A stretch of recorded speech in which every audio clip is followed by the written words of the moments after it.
Petition is like what's that to you know it's on say we the market here say na it's on all the sagole ne pa go running bien every day yo Mr. Rescue oh I just wanna ask you one question now who you came to rescue oh you not giving the people what they want then you say you came to rescue let me ask you Mr. Rescue the people say I'm like you say you coming to rescue your people.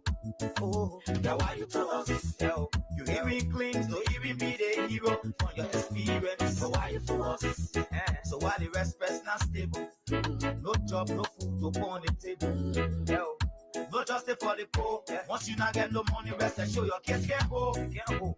No opportunity for the youth. Instead of helping. Good evening and welcome. Welcome to another exciting edition of the program, Liberia First Nigeria Hard Talk. Today is Wednesday, June 25th, 2025. If you join us here for the very first time, we say welcome to you. On this podcast, we insist to be civil with one another. There shall be no curse words, no insults of any kind. Go right ahead, like the page, follow the page, and be my guest. Invite someone to watch with you, okay? We've got a great show coming up here. All of you joining us again and again and again. Every evening, you come back here for more. We say welcome to you as well. Without you, there wouldn't be Nigeria Hard Talk. And so we congratulate you for your dedication, your time, and everything. Welcome. Invite someone, like the page, follow the page, and be my guest.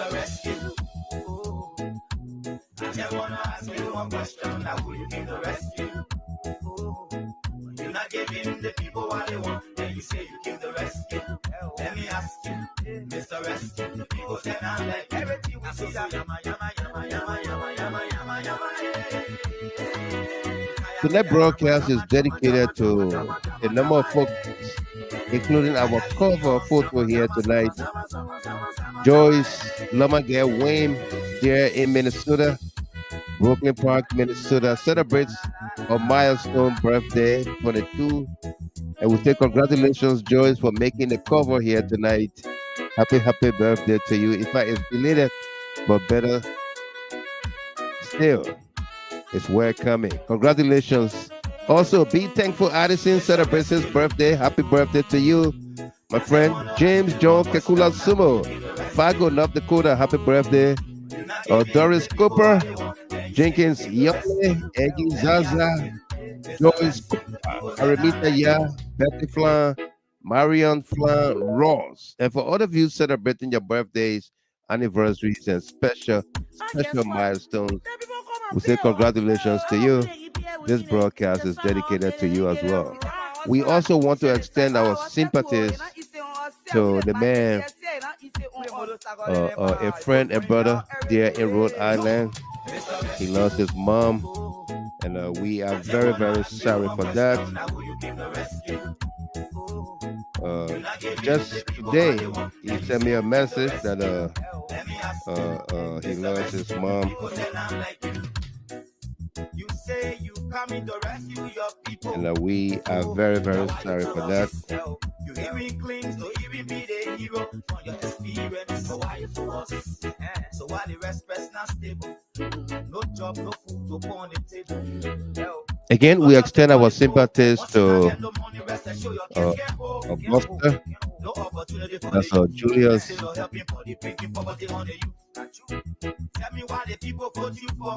Julius Melton on the passing of his mother. We want to extend our sympathies on behalf of the CLM, the Nigeria Hard Talk family. Buster, take heart and be strong, okay? We've got a great show coming up here. I see a whole lot of folks already joining in. Invite someone, like the page, follow the page.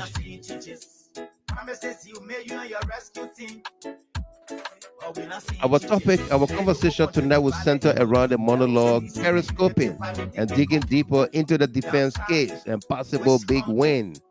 Why would the prosecutors reject the appearances of Liberia Water and Sewer Director Mo Ali, Senator Samuel Kogar, Representative James Kolleh, LMP Inspector General Gregory Coleman, NSA Director Prince C. Johnson, Justice Minister Oswald Tweh, et al. Why would the prosecutors reject the defense motion that these people take the witness stand and be cross-examined? Let's dig deeper into this case here tonight. The July 17th protest, the We the People March, is ongoing, gaining momentum across Liberia and in the diaspora. Okay, Liberians at home and abroad under the banner We the People will assemble at various locations across Liberia, state capitals in the diaspora to petition and draw attention to the corruption, disregard for the rule of law, and many others by the Liberian government. Support the GoFundMe. The GoFundMe is still seeking your generous donations for this all-important march for democracy, for the rule of law, putting a stop to Joseph Boycott transgressions and to start a new day in Liberia. Our hot topics on here tonight: ceremonial or real? Is the Joseph Boycott administration giving a ceremonial burial to the late President Doe Sr. or a real burial or reburial? What becomes of the late Senator Prince Wild Johnson's statement during the TRC hearings that, quote, the body of President Doe was exhumed, cremated, and thrown into the river, end of quote? How is, quote, true reconciliation achieved amidst faking all realities? How is Liberia going to heal true reconciliation? Let's dig deeper into this tonight. Justice hangs in the balance. Chief Justice Yo is poised to retire as she turns 70 this week amidst the Joseph Boycott Unity Party government flagrant disregard for the rule of law. Chief Justice Yo's departure will definitely create a void in the dispensation of justice in Liberia. Who replaces her and what mandate will they operate under remain a question that begs for answer. Will there be fair and impartial rulings from the new Supreme Court or Justice hangs? Will there be fair and impartial ruling from the new Supreme Court or Justice hangs in the balance? Let's dig deeper into that tonight as well. The people don't like you. You just forcing yourself on the people.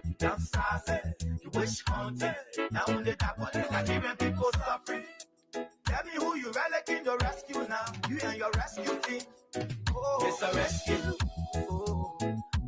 I just wanna ask you one question. Now who you came to rescue? You're not giving the people what they want. Then you say you came to rescue.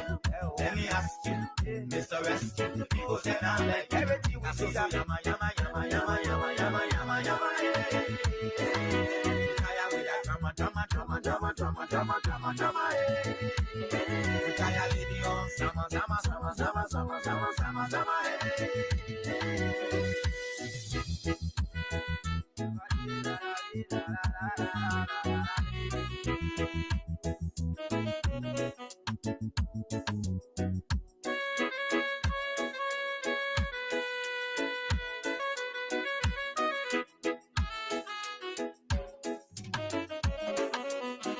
Mr. Rescue, I just want to ask you one question. Now who you think the rescue? You're not giving the people what they want. Then you say you came to rescue. Let me ask you, Mr. Rescue, the people say I'm like you. Again, if you just join us here, we say welcome to you. I'm trying to do exactly what I've told you over and over and again. Invite someone, like the page, follow the page, and be my guest. Okay?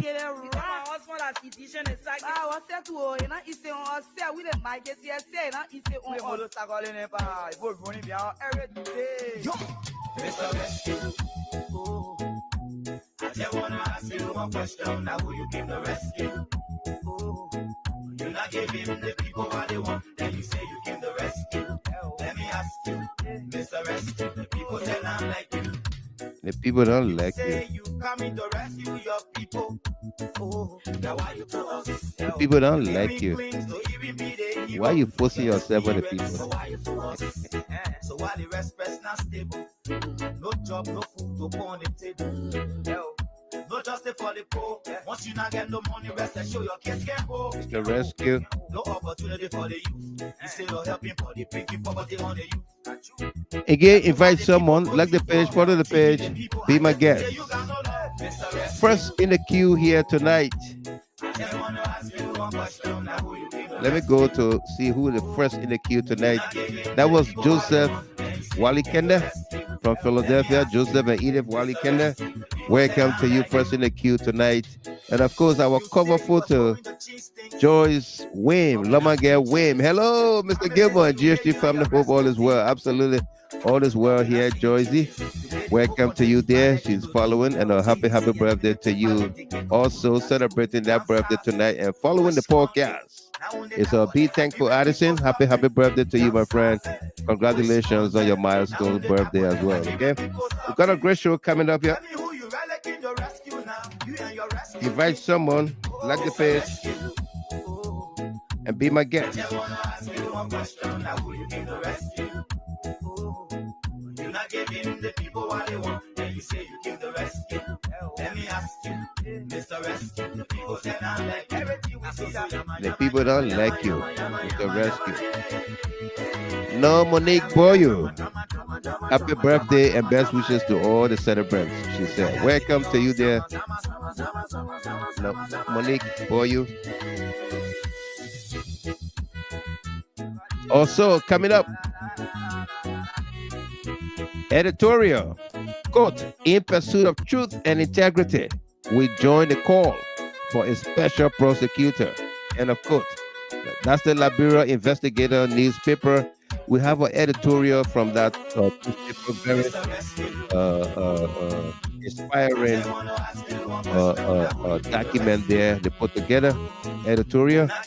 And we're going to be reading it for you here tonight. Okay, got a great show coming up. Southeasterners targeted. The Joseph Yuma administration has targeted Southeasterners and seditions in the Capitol building fire case. Almost all of the lawmakers accused are from the Southeast, while all those arrested and behind bars are Southeasterners. Why? The first Unity Party government of Ellen Johnson Sirleaf and Joseph Yuma Boakai arrested and jailed 29 Granadians, alleging they were plotting a coup. The JNB Unity Party government has to date arrested and charged only Southeasterners in a crime they didn't commit. Let's dig deeper. You say you coming to rescue your people. Oh, now why you to us? You hearing claims to even be the hero from your experience. Now why you to us? So why the respect's not stable? No job, no food to put on the table. No justice for the poor. Once you not get no money, rest and show your kids can go. No opportunity for the youth. Instead of helping for the breaking poverty on the youth. Tell me why the people vote you for. Treating the people, I hate to say you got no love. Mr. Rescue. I just want to ask you one question. Now who you came to rescue? Who did you come to rescue? Mr. Rescue. You're not giving the people what they want, and then you say you came to rescue. Who you come to rescue? The people said, I like you. You say you was going to change things, but we're not seeing changes. Who is this rescuer that say you are coming to see bring changes? But yet and still we see, who is he? You downsizing. Witch hunting. The Liberian people suffering. You witch hunting. Who did you come to rescue? Mr. Rescuer. Mr. Rescuer. Who did you come to rescue? We have the rule of law. Yeah. We have every way in this place to be able to listen to. You have problem. We have the rule of law. We have every way in this place to be able to listen to you. But we're not going to accept this. We're asking the Minister of Justice, all of the security apparatus, including our friends, to investigate this letter. People who are corporate, who will deal with them, and will set the tune for all other people who, when they get angry, they burn down the police, they destroy this. We're not going to allow this. So we just want to say, to console the members of the first family in this government, that we're in sympathy with them, but this destruction we have to stop. And we're not going to allow this to happen in this country. But people who have problems, we have the way to remedy all the issues in this country. So that's all I have to tell you. I'm happy that you are here. You will look at yourself, but we're not going to settle for this. This is not a place for hooligans. This is a place for responsible people who are here to serve the Liberian people. This country is poor, and I don't care what they do or build this country for the interest of future generations. Thank you. And guess what? Then people come and pay. Oh, we the EPA with me then. The son our men and they get it wrong. My husband has petition and sack. What's that to you know? It's on say we the mic is here say na it's on all sack all in pa. Go running bien every day. Mr. Rescue. I just wanna ask you one question. Now who you give the rescue? Who did he come to rescue, Mr. Rescuer? You not give him the people what they want. Then you say you give the rescue. Let me ask you, Mr. Rescue. The people say I'm like you. The people don't like you. Say you come If you just join us here, welcome to all of you. We've got a great show coming up. You hear me clean, so even Like the me page, the follow the ego page. on your experience. So why you force? So why the rest press not stable? Why the restaurants not stable? No job, no food. The people suffering. Once you not get no money, rest and show your kids can't go. No opportunity for the youth. Instead of helping for the breaking poverty on the youth. Tell me why the people vote you for. Treating the people, I hate to say you got no love. Mr. Rescue. I just want to ask you one question. Now who you came to rescue? You're not giving the people what they want. Then you say you give the rescue. Let's go back into history. Shown along with other media institutions, we are in conversation with a group of lawmakers who one of them was attempted to be bribed on today, and they managed to collect the official listing alongside with 15,000 United States dollars. It has been speculated that lawmakers have been offered money, but we have also Representative Collins. Welcome to the media, sir. Thank you. You want to tell us what happened? How did you end up with this money and this listing? Why are these things here, sir? Yeah, for the past 2 days, there have been the news in and around the Capitol building about lawmakers wanting to impeach Speaker Kofa. Then we heard that a certain group of them are giving money out. You have to receive $15,000. Then after you sign and their mission is accomplished, then of course you can receive the balance of the money. I was told that the total sum is $25,000. So I also been making some due diligence and follow up, because this is not good for our country. I think we have come here to work for our people. So being sitting outside of the 54th before coming in as 55th lawmaker, I came with a clear agenda that I'm coming to work for the Liberian people, not myself. So I decided to go there and pretend as though I am part of them. And of course, they called me last night and I said, we're going to conclude it today. So this is where we end up. I managed to do away with the amount of 14,000 plus, because Representative Jim Kolleh took, I think, about $200 or some more dollars from on it in the presence of Clarence Guy, along with his driver. But we have also planned ourselves. We made a plan that a group will be behind me, and because I have not identified myself to be anywhere, I will go there and act like I'm part of them, and make sure that what they are doing to be brought in public. And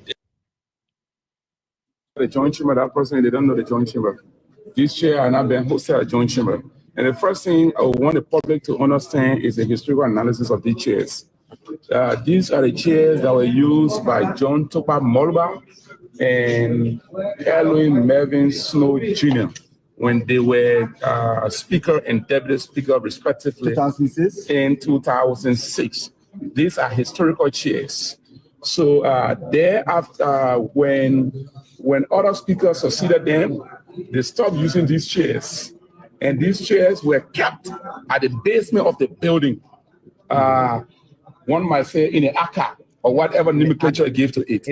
So when we took over, we felt that succeeded them, they stopped using these chairs. And these chairs were kept at the basement of the building. In the aka.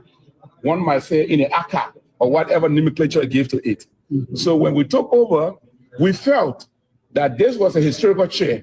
We needed to have reconditioned it to still be used by the Speaker and the Deputy Speaker. It is against this by draft that these chairs were taken to central use by the Speaker. It is against this backdraft. Used by the Speaker and the Deputy Speaker. It is against this by draft that these chairs were taken to central town. They were furnish or furnish. They were wear flubbish or furnish. Against this backdraft, they will wear flubbish or furnish. Central town, they were flubbish or furnish, and we brought them on Thursday. Thursday was the first day these chairs entered the joint chamber. So anyone who said this chair were in the joint chamber, Thursday or last week, no, Tuesday. This on Tuesday was the first day this chair were used in the joint chamber. So after Tuesday, I instructed. This is Tuesday, December 17. Tuesday, December 17, the chairs were brought and used in the joint chambers. Tuesday, December 17, James Kolleh instructed the maintenance department to remove the chairs because they were afraid before somebody destroyed them. Tuesday, December 17, they brought in the chairs. Kolleh ordered the chairs removed before somebody destroyed them. On Tuesday was the first day this chair were used in the joint chamber. So after Tuesday, I instructed the maintenance department to take it back to the lab, to the ACA, which is a library. There's a place called LRS, Legislative Information Service. Near another place there, around there, these chairs are being kept. So anyone in the public thinking or insinuating that these chairs were kept in the joint chamber, I think they are joking. But let me say this, so you, the reporter, got to help us and clarify it. When we moved in the joint chamber newly, were these chairs in there? No, I'm asking you. When we moved in the joint chamber newly conduct session, were these chairs in there? Mama, the people not seeing your face here, I want to respond. We cannot answer yes or no. But you were there seeing, were you not there? Explain that. In an explanation, this does not require explanation. You are the facts finder. You are the one who to do the inquiry for the public. You went there when we moved in the joint chamber, you were there. Did you see these chairs? Yes or no? So by your response or your analysis, or let the public go back to the past video of the section, what are the chairs are seen there? Tuesday were the first day these chairs arrived in the joint chamber after they were being reconditioned. So I just want to say to the public, the percentage of these chairs were there, no. In fact, when this chair came, we were afraid before someone destroyed, because it is not just a chair, it is a history. In fact, when these chairs came, we were afraid before somebody destroyed them. When these chairs came, Tuesday, December 17, we were afraid before someone destroyed them. Tuesday, December 17, when these chairs came, we were afraid before someone destroyed them. That somebody who knew of a plot, a mind that knew of something was going to happen, can only speak in this manner, in this tone.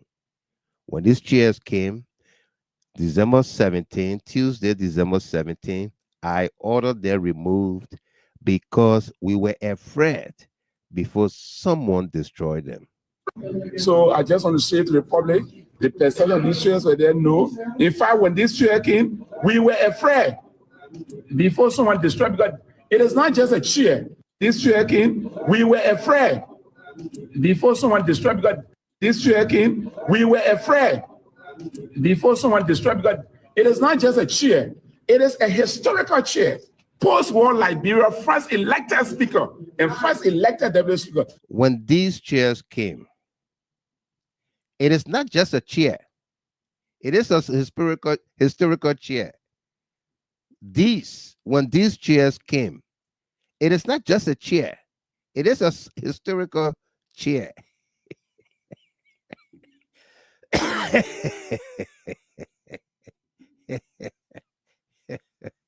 Chair. It is a historical chair. Post-war Liberia, before someone destroyed, because it is not just a chair. It is a historical chair. Post-war Liberia, first elected speaker and first elected deputy speaker. These are the chairs they use. If you look into it, you see deputy speaker and you see speaker of the house. They are not just ordinary chairs. Look at the formation, the structure these chairs are made in. They are not easily seen here. You can look at other speakers that came, Speaker Kofa, Speaker Chimmer, Speaker Tyler, Speaker Nukwe. They are chairs they used. They were not like this. So this chair, as chair on root order, I cherish this chair so much because this is the first chair that was used by an elected speaker in post-war Liberia. So it's not only a chair, but it's a historical one for us. And I'm recommending if we are to resume active work after everything, if we are to resume for the Christmas.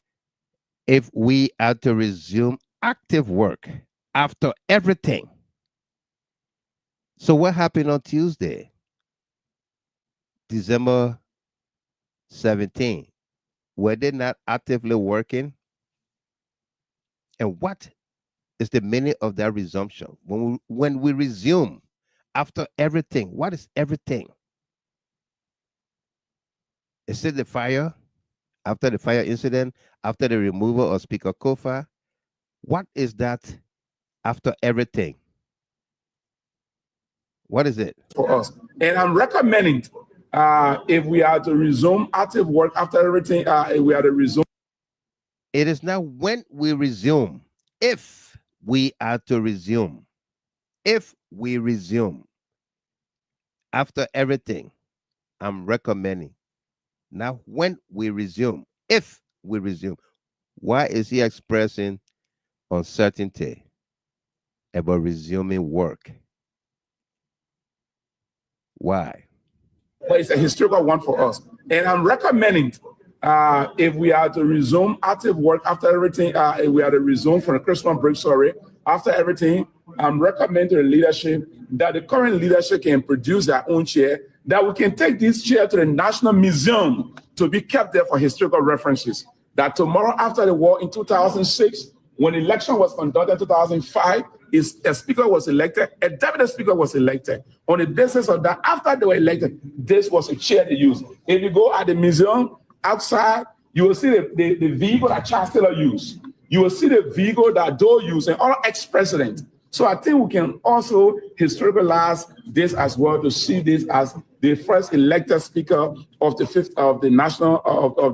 legislature of Liberia in post-war, which was Speaker Ellen Melvin Snow Jr. and the first deputy speaker John Toba Molba. The public saw you sharing tears this whole time. Do you care to tell the public what was that tear all about? You saw it. I don't know to say it out. We entered the chamber, the joint chamber, and we saw the destruction that was done there. So it was massive. It was least expected, and we didn't know on there. So it was massive. It was least expected on there. So it was massive. It was least expected. We entered the chamber, the joint chamber, and we saw the destruction that was done there. So it was massive. It was least expected. The people saw you crying. What was that cry all about? His response, I don't need to tell you. The destruction was massive. It was least expected.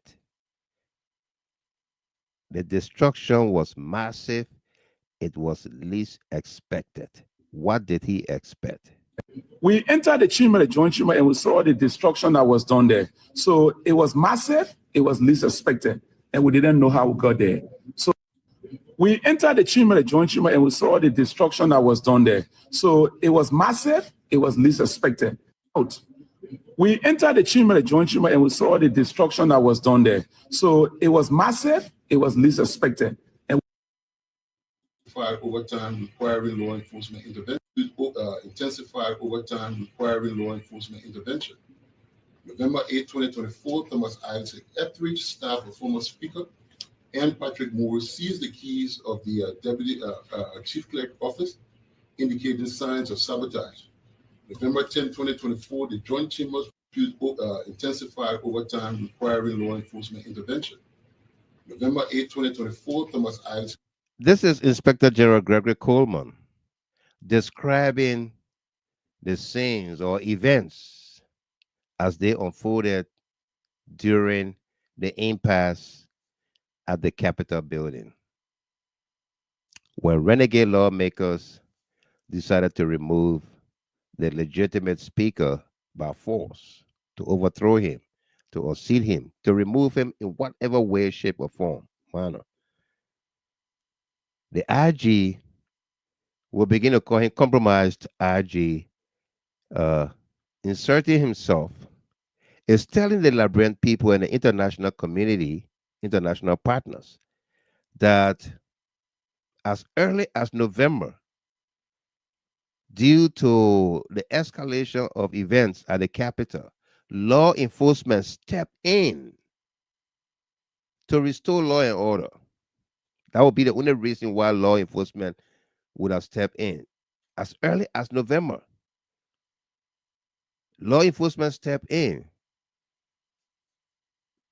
He will go on to say November 8th, November 10th, incidents that happened. Law enforcement is in the building. Intensified overtime requiring law enforcement intervention. November 8, 2024, Thomas Isaac Etheridge, staff of former Speaker, and Patrick Moore seized the keys of the Deputy Chief Clerk office, indicating signs of sabotage. November 10, 2024, the Joint Chambers. November 8, 2024, Thomas Isaac Etheridge and Patrick Moore seized the keys from the now dead and horribly buried Deputy Chief Clerk's office. November 8th.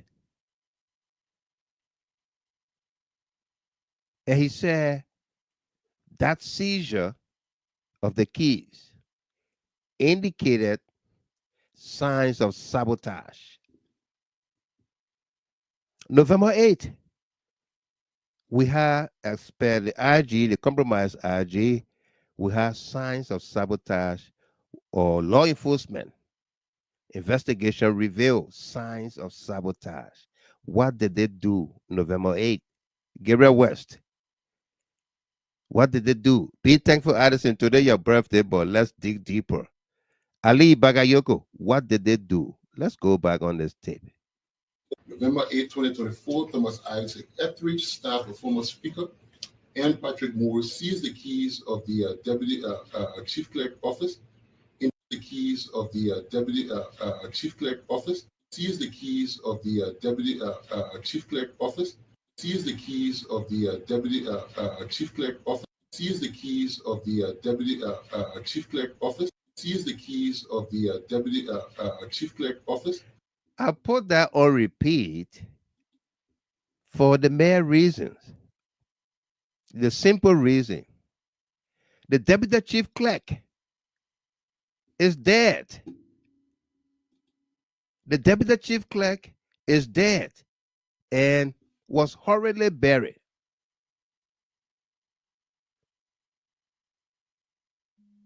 He would have served as a witness. The sergeant at arms that James Kolleh was thanking or thanked in another video died. These two people died under mysterious circumstances. No autopsy performed. They would have served as key witnesses to this horrific crime described by Joseph Human Boyka as crimes committed by hooligans and gangsters. Let me welcome our Reverend Mother, the counselor, the constitutionalist, Reverend Mother Dr. Per Brown Bull, one of the drafters of the 1986 Constitution. Ma'am, welcome to you, Reverend Mother. Great to see you on here. It's what the time in Liberia? What? After 3 o'clock. And she's up this morning. That's how energetic, strong she is. Let's give it up for her. She said, Councilor Per Brown Bull is watching and listening to the comments. And she goes by the nickname nowadays. My family say I'm on a comment. Welcome to you, Mom. Good to see you on here as always. All right? Yeah. Great to see you on here. This is the IG. And folks, like I told you here many times now, we will continue to play these tapes because every time we play them, we hear something new. We hear something else. We hear something new. We hear, because analysis are like that. So we'll continue to play them. Don't be tired with them because you will hear something new. You will hear new analysis and whatever. Okay? That's the IG describing events of November 8th. He said November 8th, Thomas Isaac Etheridge, one of the tortured suspects languishing behind bars, and Patrick Moore seized the keys from the Deputy Chief Clerk's office, indicating signs of sabotage. So what happened? Were they investigated November 8th? Were they charged November 8th? Were they? No. And this is a former law enforcement officer from Liberia, Mr. Dan, Vocal Dan, watching from Canada. Welcome to you there, Mr. Dan. Great to see you on here as always, okay? Let's get your insights in this investigation and what have you. Because we are digging deeper into, we're going to read our editorial for you. Why is it necessary now to appoint a special prosecutor, as well as welcome the need for international investigators into this horrific, barbaric sabotage orchestrated by the government herself? Agents, provocateurs of the government, waging lies and blaming others. Okay, based on what we now know, that's why we are speaking in this manner, in this tone, with utmost certainty that the perpetrators of this crime are walking freely, and looking at innocent people being punished for something they did not do. Okay? The Supreme Court is about to have a new Chief Justice, thereby leaving justice to hang in the balance in Liberia. With Chief Justice Yule retiring very shortly, and a new Chief Justice will be appointed by the Joseph Yuma Boakai presidency. This government, this president that has shown total disregard for the rule of law, for the rulings of the Supreme Court, inviting associate justices to his rehab residence and attempting to bribe them to rule against Kofa and others during this leadership impasse at the Capitol building, just so that they have their way, as Richard Cohn put it. We can't have a speaker from the opposition to be Speaker of the House of Representatives in a unity party government.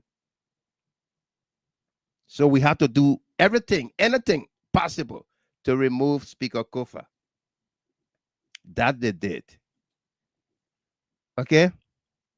But here is the IG again, the compromised IG, talking about events of November 10th. Emmanuel Bro, welcome to you. Jerome Weir, welcome to you. This is the IG speaking about November 10th. Take a look and take a listen here. Compromise Gregory Coleman. The law is being violated. We step in and we make sure we enforce it.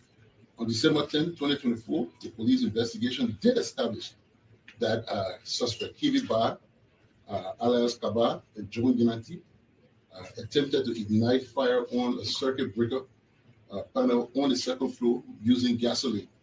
This was an act. This act was a precursor to the larger plan to destroy the entire Capitol building. The law is being violated. We step in and we make sure. Let's pause it here and listen to what the IG said.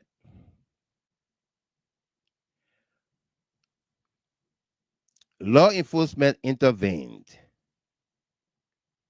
and put whatever that was escalating under control. On November 10th, 1 month, 7 or 8 days before the fire,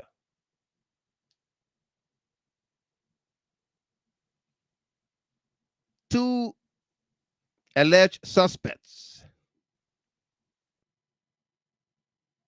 tried to ignite fire on November 10th using gasoline. And we have that video. We've been playing that video for you as well. Using gasoline, trying to ignite fire. Eh?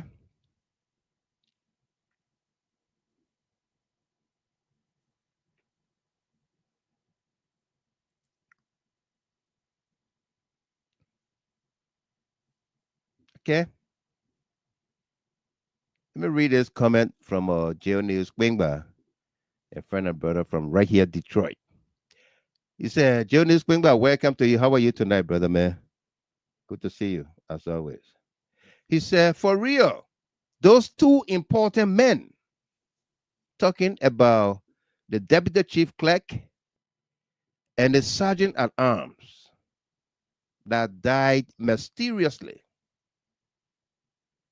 He said those two important men and servers of the people that's very much hurried off. Did their relatives and friends raise any questions or concerns? Did they? That's the question we are asking. Why did they hurry to bury these people? Joseph Richards, Stan Blaine. That's the question we are asking, Dubois Hill. Why did the government rush to bury these people? Why? Why? Okay? Listen to the IG.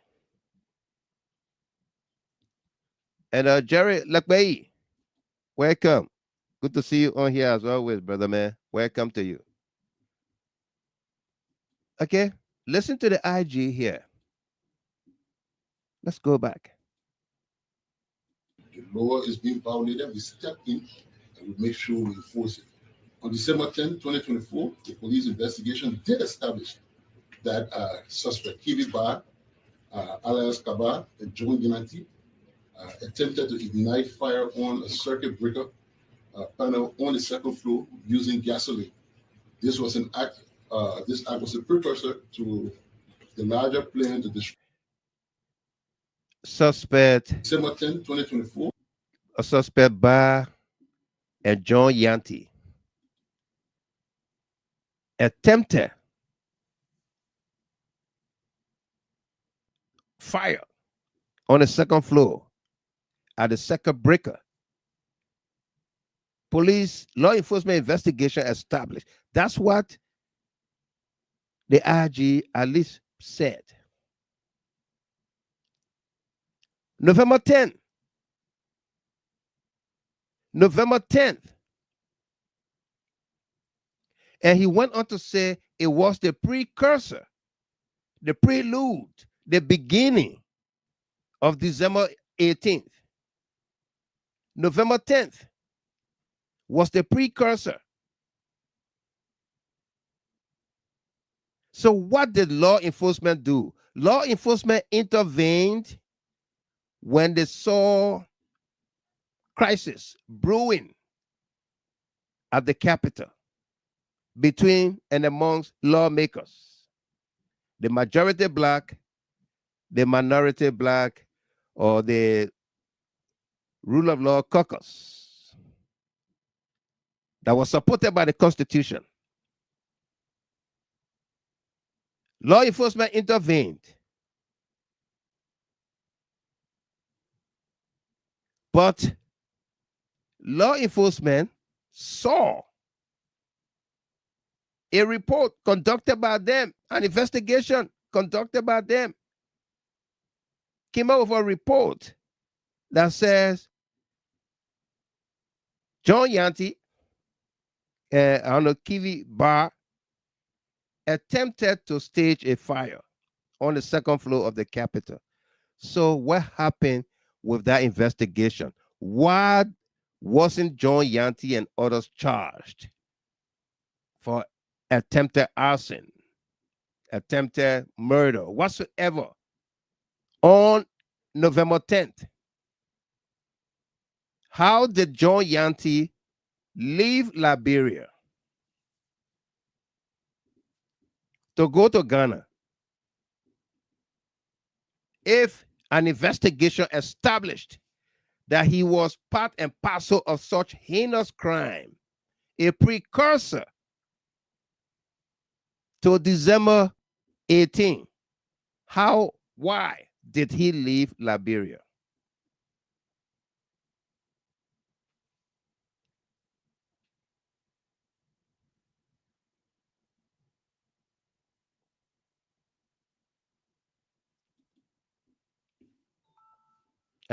Emmanuel Bro, thanks so much for welcoming me to today's edition of the Liberia First Show, Mr. Gilmer. You are highly appreciated for this, my dear brother and friend. Absolutely. That goes to you and others here that follow this conversation, this broadcast each and every evening, regardless of what time we come on. You are here to listen, contribute, and participate as well. So it goes to all of us. Thanks for being of a listening ear. All right. Godfrey, Gayway, welcome to you. Charles Brown, the IG in person of Gregory Coleman is a pathological liar in chief. Is Liberia progressing or retrogressing? Stormy winds. And Eddie, Mayata song, Bellyman. November and December 18, there's a big difference. Why those two guys were not arrested? They can lie so. They can lie. The Upist can lie.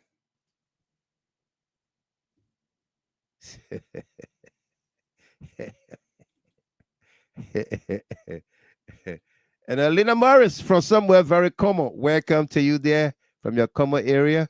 Good to have you on here, Miss Morris. Welcome. Okay. Listen to Gregory Coleman. the police investigation did establish that suspect Kivi Ba, alias Kaba, and John Ginanti, attempted to ignite fire on a circuit breaker panel on the second floor using gasoline. This was an act. This act was a precursor to the larger plan to destroy the entire Capitol building using gasoline. This was an act. This act was a precursor to the larger plan to destroy the entire Capitol building. The law is being violated. We stepped in using gasoline. This was an act. This act was a precursor to the larger plan to destroy gasoline. This was an act. This act was a precursor to gasoline. This was an act. This act was a precursor to. Let's pause it here. Mr. Dan, Vocal Dan. You and the big brother here, Mr. Kier.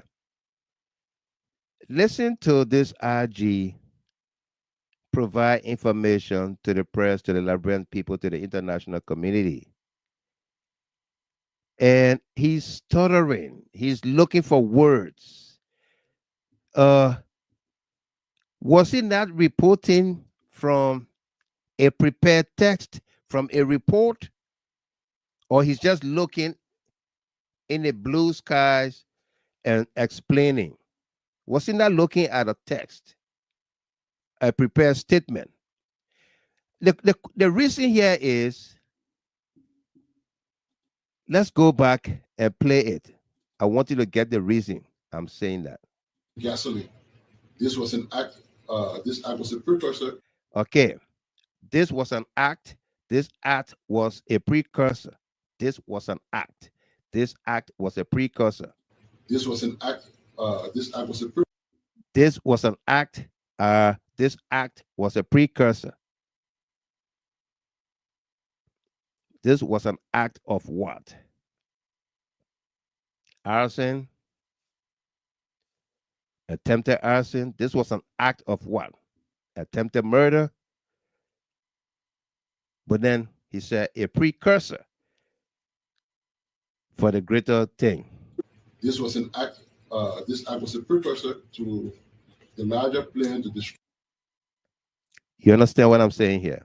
The more we listen to these tapes, the more we find things that are very troubling to this investigation. The reason, the need for an impartial, independent prosecutor, and the need for international investigators, independent international investigators, whether from the United States, from Europe, from Australia, anywhere else. Because the guy that you are looking at in these taxpayers' dollars uniform cannot be trusted. He's compromised. He has shown it all along in this investigation. He's compromised. This was an act. This act was a precursor to the larger plan to destroy the entire Capitol building. The law is being violated. We step in and we make sure we. Okay.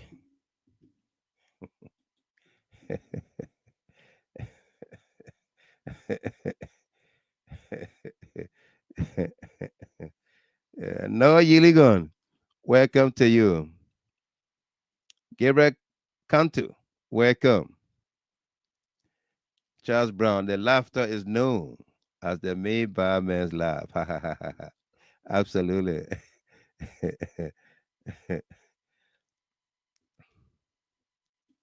All right. Eddie Mayata Song Beleman, the wise man. I believe RG Komer is a person of interest because all his press conferences is contradicting and self-indicted. Absolutely.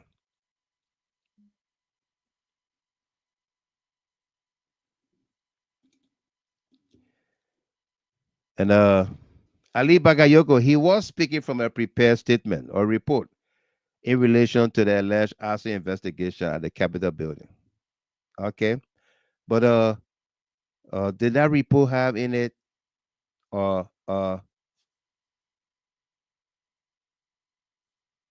this act is a precursor? Did that report have it in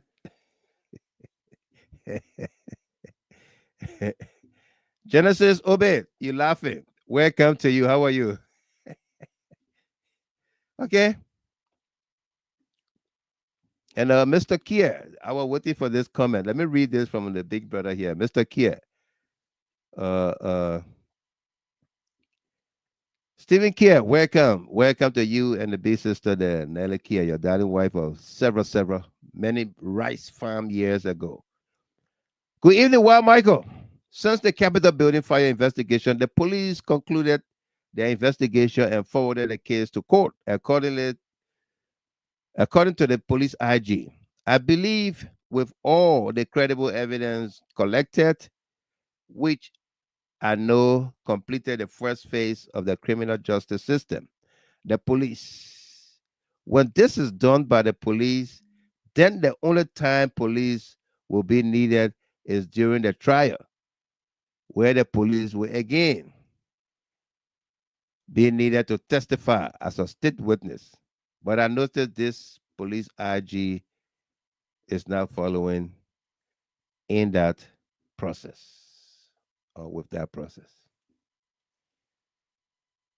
The police IG, I believe I can say from this statement by the big brother, the police IG is acting as the investigator, the juror, the judge, the prosecutor, everything. Yeah, that's how they are performing.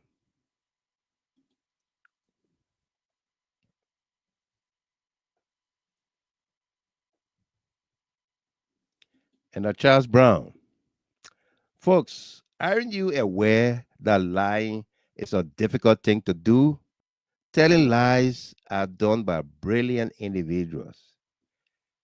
Because the more you tell a lie, the difficult it is to remember that yesterday you said Gilmore had on a pink shirt, whereby the shirt Gilmore had on was lavender, not pink.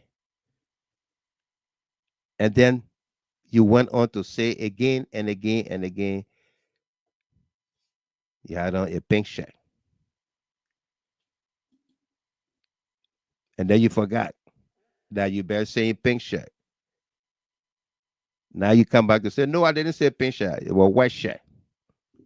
You know, it's difficult, especially in this kind of a situation, this environment, this investigation, where the IG is pinpointing dates and times of occurrences of events. November 8th, November 10th, November 8th, Thomas Isaac Etheridge and Prince Mo seized the keys from the now deceased Deputy Chief Clerk, which indicate sabotage. November 8th. November 8th. You had an investigation that said these two men seized the keys, indicating sabotage. What kind of sabotage? Why weren't these men charged, brought before the Liberian people? Why?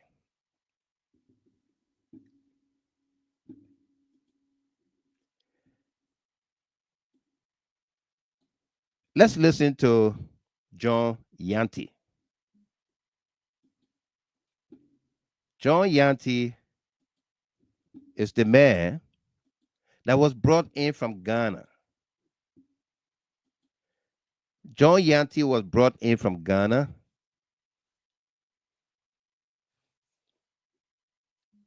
promised hundreds of thousands of dollars, United States dollars, to lie and testify against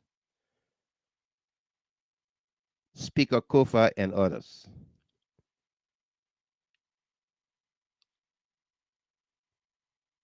Yanti would come out to tell his story. Even in handcuffs, in the midst of riot police, heavily armed police officers, Yanti will shout that the government attempted to bribe him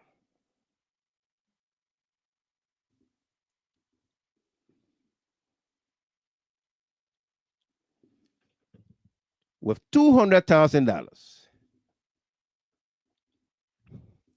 His family said 50,000. Witherspoon Spoon TV said 100,000. He came out and said 200,000. And then people say, including the IG, I don't know which number to consider because none of those things ever happen. That's the essence, the meaning of negotiation. Okay? That's the essence of negotiation. Which number will satisfy your would-be state witness?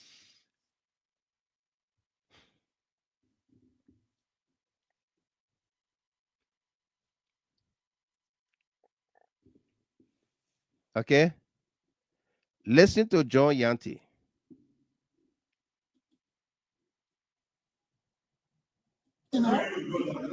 Another year I see the 2 years. Who can engage you? Matt Amla, 106, 103, 1 ambassador, I just whatever you need. Yeah, but almost 10 different government officials every day coming to my hotel. Last time I was in hotel, what's going to receive there? What they allowed last time now? So I'm receiving there. I need it. And since when you been in the country in sex? From the family. I should look for nobody else. No, you are not. But they said they have investigation. We accuse these people of the war happening to investigate. It's a blatant lie. It's a lie coming from the belly of the devil. You get evidence, you're getting 200,000 now. Another year I see the 2 years. Who can engage you? Matt Amla, 106, 103, 1 ambassador, I just whatever you need. Yeah, but almost 10 different government officials every day coming to my hotel. A blatant lie. It's a lie coming from the belly of the devil. You get evidence, you're getting 200,000 now.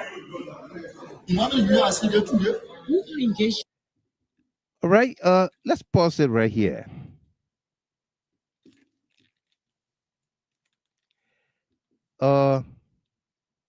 If you listen to John Yanti,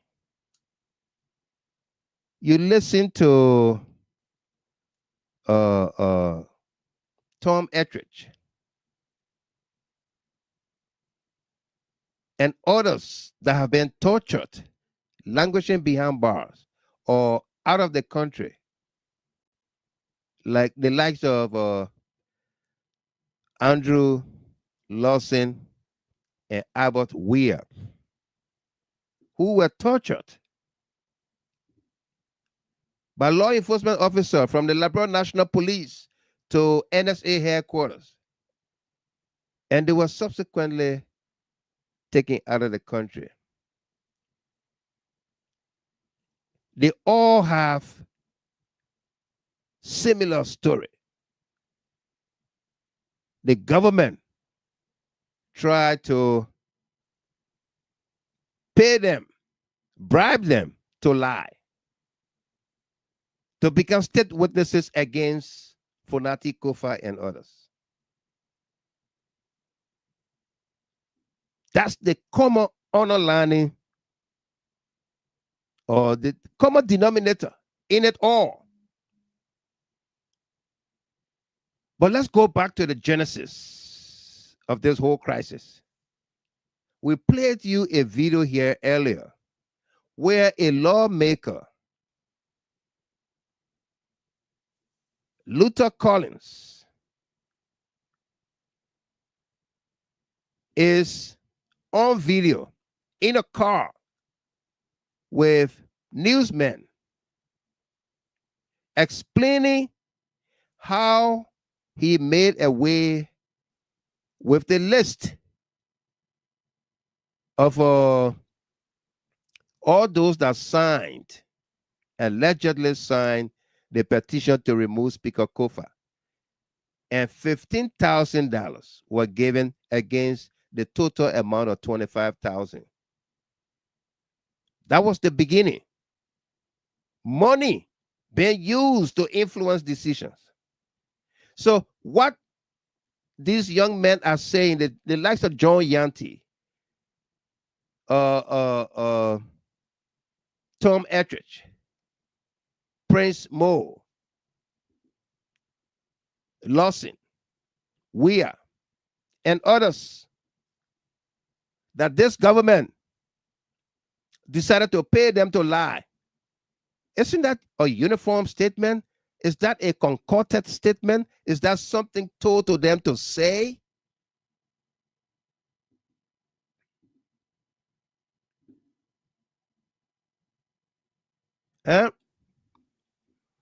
Dubois Hill, imagine the key word in this case being fire, and the sign or site of the fire service, fire brigade, is not saying.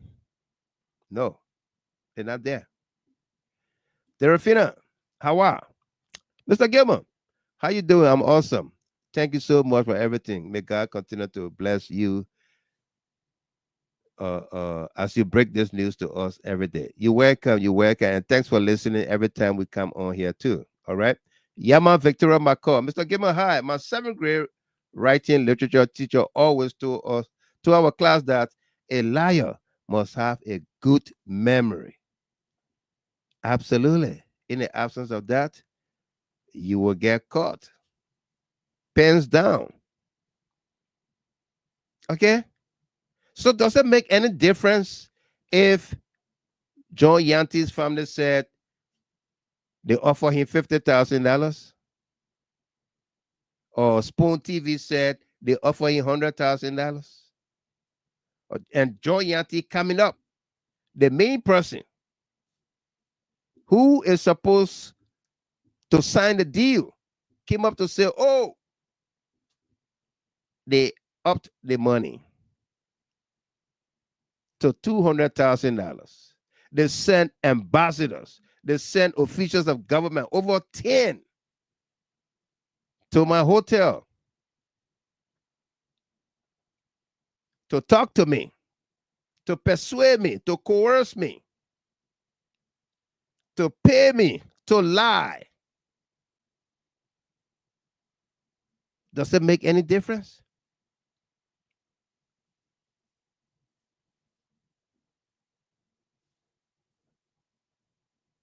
Yeah. Rebecca Sale, my lovely twin sister, my small twin sister. They destroyed the 2 witnesses. They killed them. They killed them. Emmanuel Bro, I strongly believe John Yanti's $200,000 bribery assertion simply because the government is desperately in need of evidence to prove its accusation against Councillor Kofa and the others. Absolutely. Absolutely. And because they have nothing, they cannot win this case in open court, in a court that will be fair and impartial, in a court not intimidated or money is used to sway the decision, whether a jury trial or the judge bench trial, whatsoever. This government cannot win this case.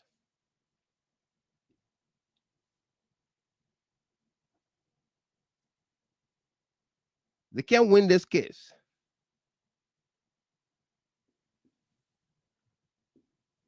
The IG said John Yanti was put in a safe house. So the lifestyle luxury hotel was a safe house in this instance. The lifestyle luxury hotel was a safe house for John Yanti. When Speaker Kofa was placed in a cell in South Beach,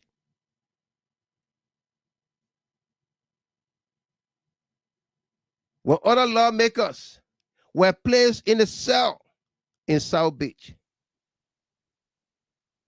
John Yanti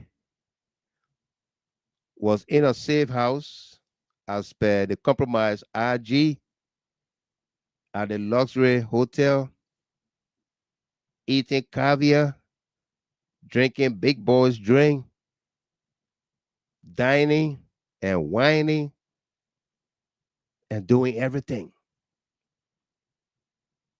People coming to him, my man, you got to do this thing.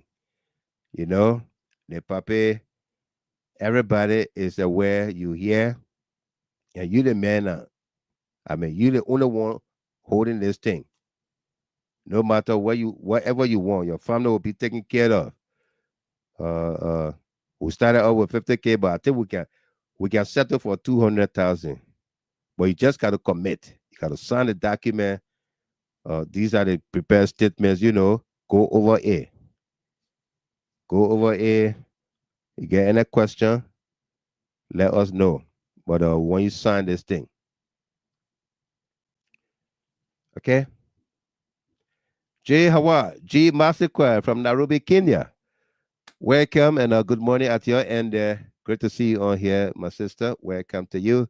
She said, good morning, Mr. Gilmore. Welcome, welcome to you. And Farafin from the Sunshine State, Texas, right? Welcome to you there. It's good evening to all. Welcome, Farafin. Sumuru, Sumawuru. Che, how you doing tonight? Welcome.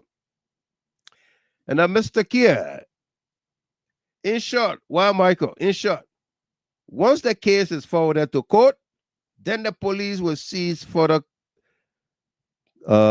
commenting on the case until when the police is needed in court to testify. But this IG kept giving press conferences on a daily basis as though the case is still under investigation. Is it not show of the facts he unearthed during his investigation? This is a serious concern. It is a serious concern. Very serious concern. Because, and the last sentence there, is it not show of the facts? He's not sure of them.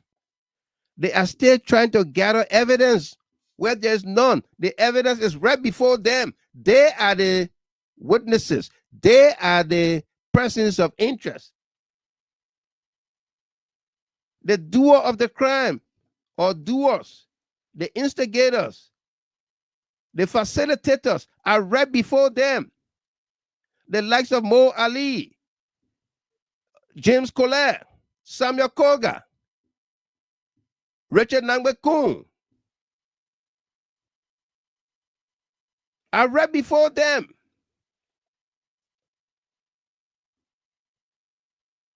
Okay? That's who they need to talk to. That's who need to be on the bench today. That's who need handcuffs in their hands, on their hands. They are the perpetrators of the crime. Not these young people, not Speaker Kofa, not Dixon Sibo, not Frank Safoko, not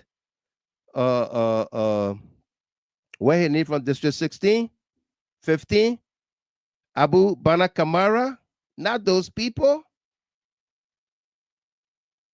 No.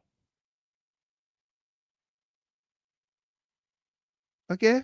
That's why the need for a special prosecutor is necessary. Farafin, as the saying goes, quote, you may be the smartest criminal, but you are not the smartest person. And of course, I like that.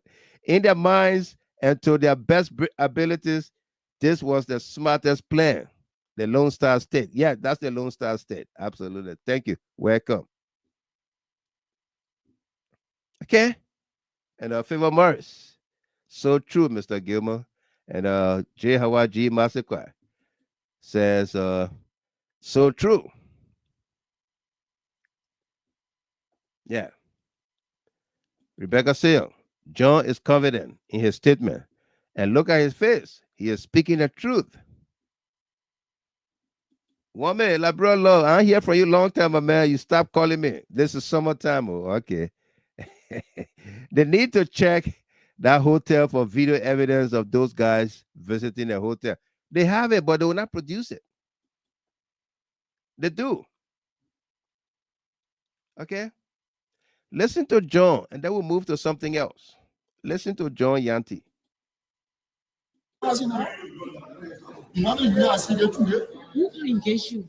Matt Amlan, 106, 103, 1 ambassador, I just whatever you need. Yeah, but almost 10 different government officials every day coming to my hotel. Last time, also hotel, go for receiver. Go there last time now. So many receiver there, and me on it. And since when you been in the country, the sex? From the family. I should not call nobody out. No, you are not. Because they said they have investigation. You need accuses people of the one happened to investigate. It's a blatant lie. It's a lie coming from the belly of the devil. You get evidence, you don't get it. 200,000 now. You know you are seeing it today. Who can engage you? Matt Amlan, 106, 103, 1 ambassador, I just whatever you need. Yeah, but almost 10 different government officials every day coming to my hotel. Last time, also hotel, go for receiver. Go there last time now. So many receiver there, and me on it. You know you are seeing it today. Who can engage you? Matt Amlan, 106, 103, 1 ambassador, I just whatever you need. Yeah, but almost 10 different government officials. Okay, this young man is calling names. He's calling names. Not just ordinary names. He's calling names. And said almost 10 government officials came to my hotel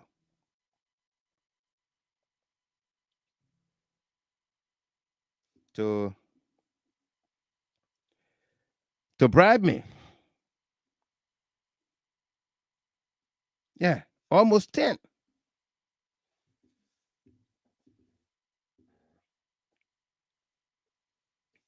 Okay? Almost 10 came to my hotel.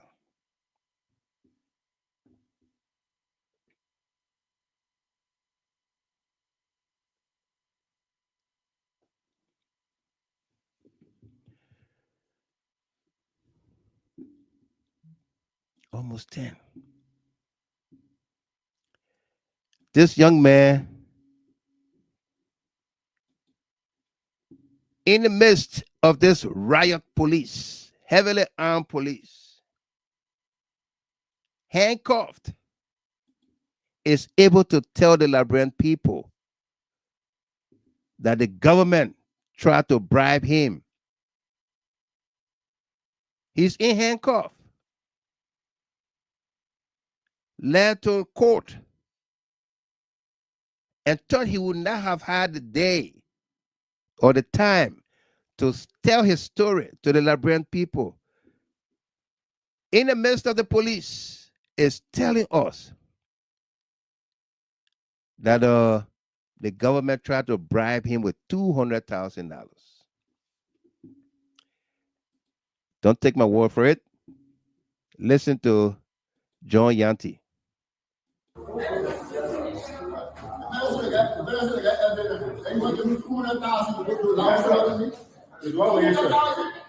are we doing? Who gave me the 200,000? The government said I said that they said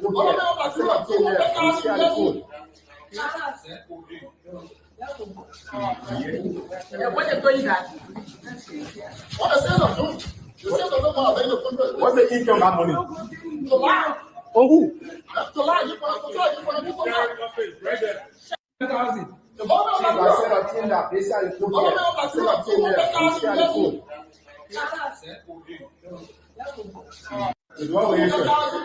what are we doing? Who gave me the 200,000? The government of the that they say the government of the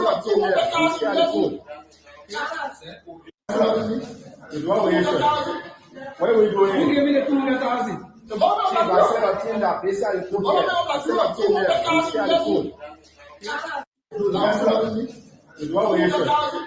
what are we doing? Who gave me the 200,000? The government of that they say the government of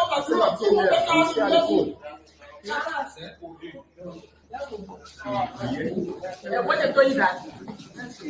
What the sales of doing? The sales of them. What's the income of money? To lie. Oh, who? To lie. You want to lie. The sales of them. What's the income of money? To lie. Oh, who? To lie. You want to lie. The sales of them. What's the income of money? To lie. Oh, who? To lie. You want to lie. What's the income of money? To lie. Oh, who? To lie. You want to lie. What's the income of money? To lie. Oh, who? To lie. You want lie.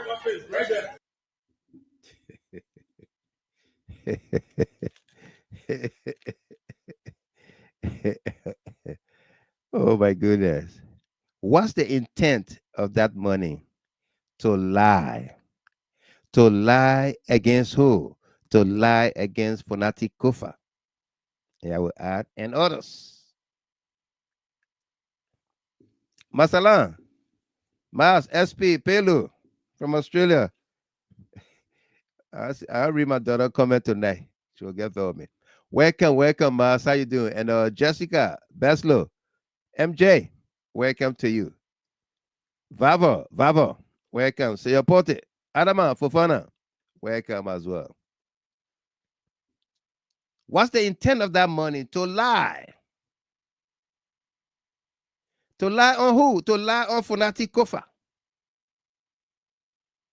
$200,000. But you know something?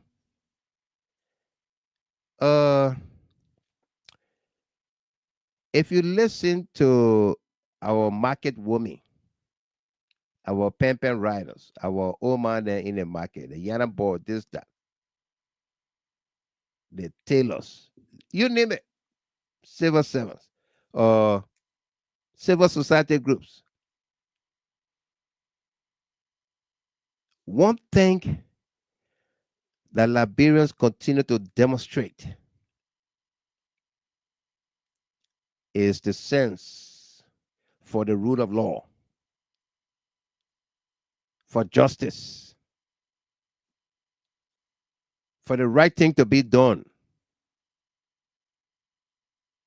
People are becoming more and more patriots. People are becoming more and more patriots, dedicated to the cause or causes for democracy, for the tenets of democracy to work out, to play out. You know why? You know why people are not so anxious, greedy to accept the likes of 200,000 or 50,000 or 100,000 or monies that will forever change their lifestyle or their conditions or their families? Because they have conscience. They have conscience. Today you accept $200,000 to lie on a Fonati Kofa.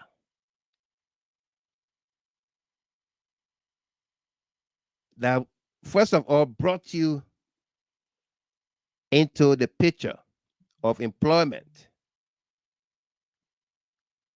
and perhaps changed your life.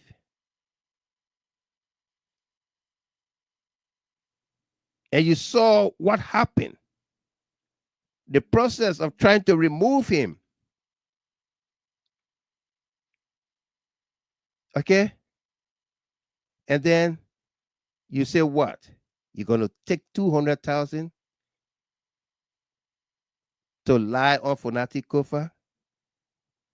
You will recall, all of us on this platform, you remember there was times that we were hard on Fonati Kofa for being too close to Joseph Boakai, for not holding the government accountable when there were mass dismissals of Liberians, civil servants, when the former president was being disrespected,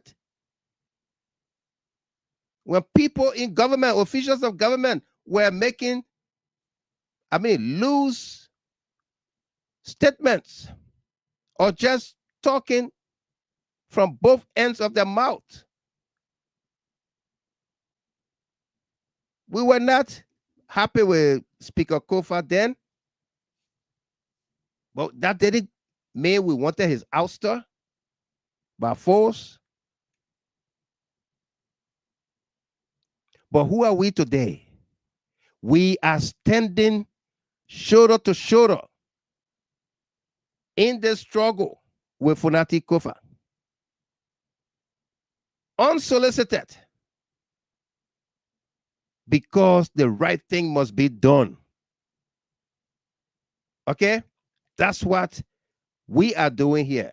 And it should behoove all of us to do the same. And that's what the John Yantis are doing. That's what Andrew Lawsons are doing. Albert Weas, that's what they are doing. Thomas Isaac Etrich, that's what they are doing. Standing up. The Rule of Law Caucus, standing up. That's what they are doing. That's what we should all do if we must move this country forward.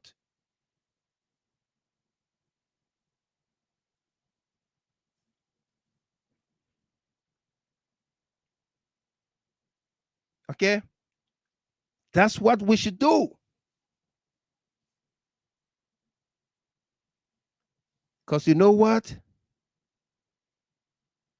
Sometimes doing the right thing means standing alone. You will be alone to do the right thing. And you should not worry about doing the right thing. Once you know it is the right thing, and you can prove it is the right thing, let nothing stop you. Let nothing stop you. And Amaz SP Masalam, she said, no, Daddy, I can't get versed with you. You are doing a great job on covering these lies. Absolutely. Welcome. Thank you. Thank you so much. I love you for that. Tweh Wiles. Welcome, Tweh. How are you? Great to see you. Ma Helena M. Brown. Welcome. Is watching. Welcome to you there from Charlotte, North Carolina. And Ruth Pine. Joseph here and his gangsters are dancing with the devil. They are dancing with the devil, my sister. They are dancing with the devil. Yeah.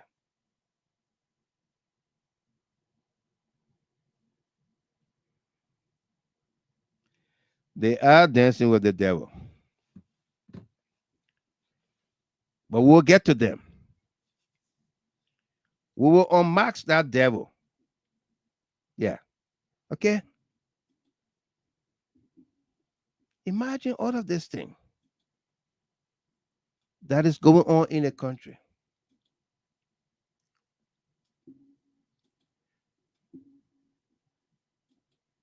We have the opposition coming in demanding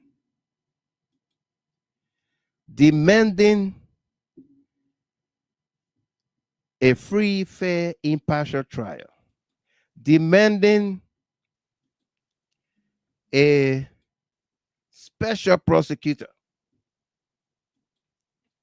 in this trial. Okay, a story captioned and carried by the Liberian Investigator newspaper. Opposition demands special prosecutor amid allegations of coercion, torture, and capital fire probe.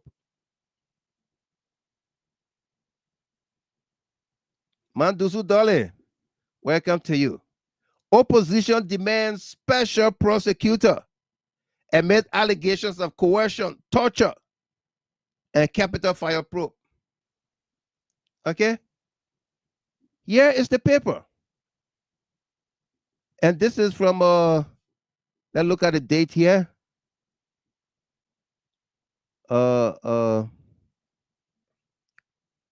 This was yesterday's edition. Tuesday, June 24th. Yeah. Okay. Yeah, published June 24th, 2025 is right there. Let's read it. Monrovia, Liberia. A coalition of Liberia's leading opposition political parties is demanding the immediate appointment of a special prosecutor to investigate what they describe as witness tampering and torture allegedly committed by state security forces in an ongoing probe of the December fire at the Capitol building. In a joint statement issued Monday, the Congress for Democratic Change, CDC, Alternative National Congress, ANC, Citizens Movement for Change, CMC, and Movement for Economic Empowerment, MOVE, accused the Liberian government, the Liberian National Police, and the National Security Agency of deliberately coercing witnesses to falsely implicate former House Speaker J. Fonati Kofa and other lawmakers in the capital arson case. Quote, based on the facts and in accordance with the law of the set forth below, we request the appointment of a special prosecutor to investigate and, where necessary, prosecute proven instances of witness tampering by certain members of the Liberian security forces. The parties said in a strongly worded release dated June 23, 2025. The Capitol fire, which occurred last December and destroyed parts of the joint chambers of the legislature, was declared an act of arson by the police. However, the opposition now claims that the probe has been compromised by unlawful conduct, including torture and inducement of witnesses. They tried to break me. According to the statement, several individuals who were detained in connection with the case have alleged that they were either tortured or offered bribes to testify against former Speaker J. Fonati Kofa and other opposition figures. Thomas Eldridge, a former staffer, was, quote, taken to the headquarters of the National Security Agency at White Plains at about 8 p.m. and was subjected to several forms of torture and coercion over the course of several days. The parties alleged he was told to implicate his boss, the former speaker, and was given a prepared statement to sign. He refused. He refused. Similarly, Andrew Lawson and Albert Weir claimed they were held for 8 days at the NSA, forced to drink urine, physically beaten, and offered money to falsely accuse Kofa.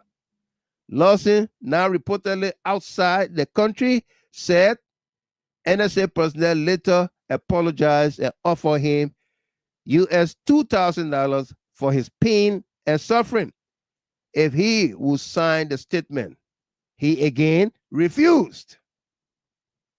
We meanwhile, insisted he was already incarcerated at the Monrovia Central Prison on the day the Capitol burned, and thus was not involved.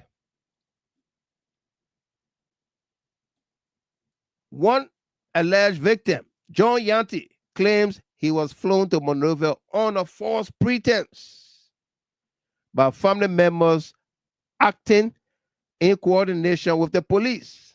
Upon arrival, he was picked up by the Liberia National Police and taken to a luxury hotel near Monrovia called Lifestyle Luxury Hotel, where he stayed for 8 days.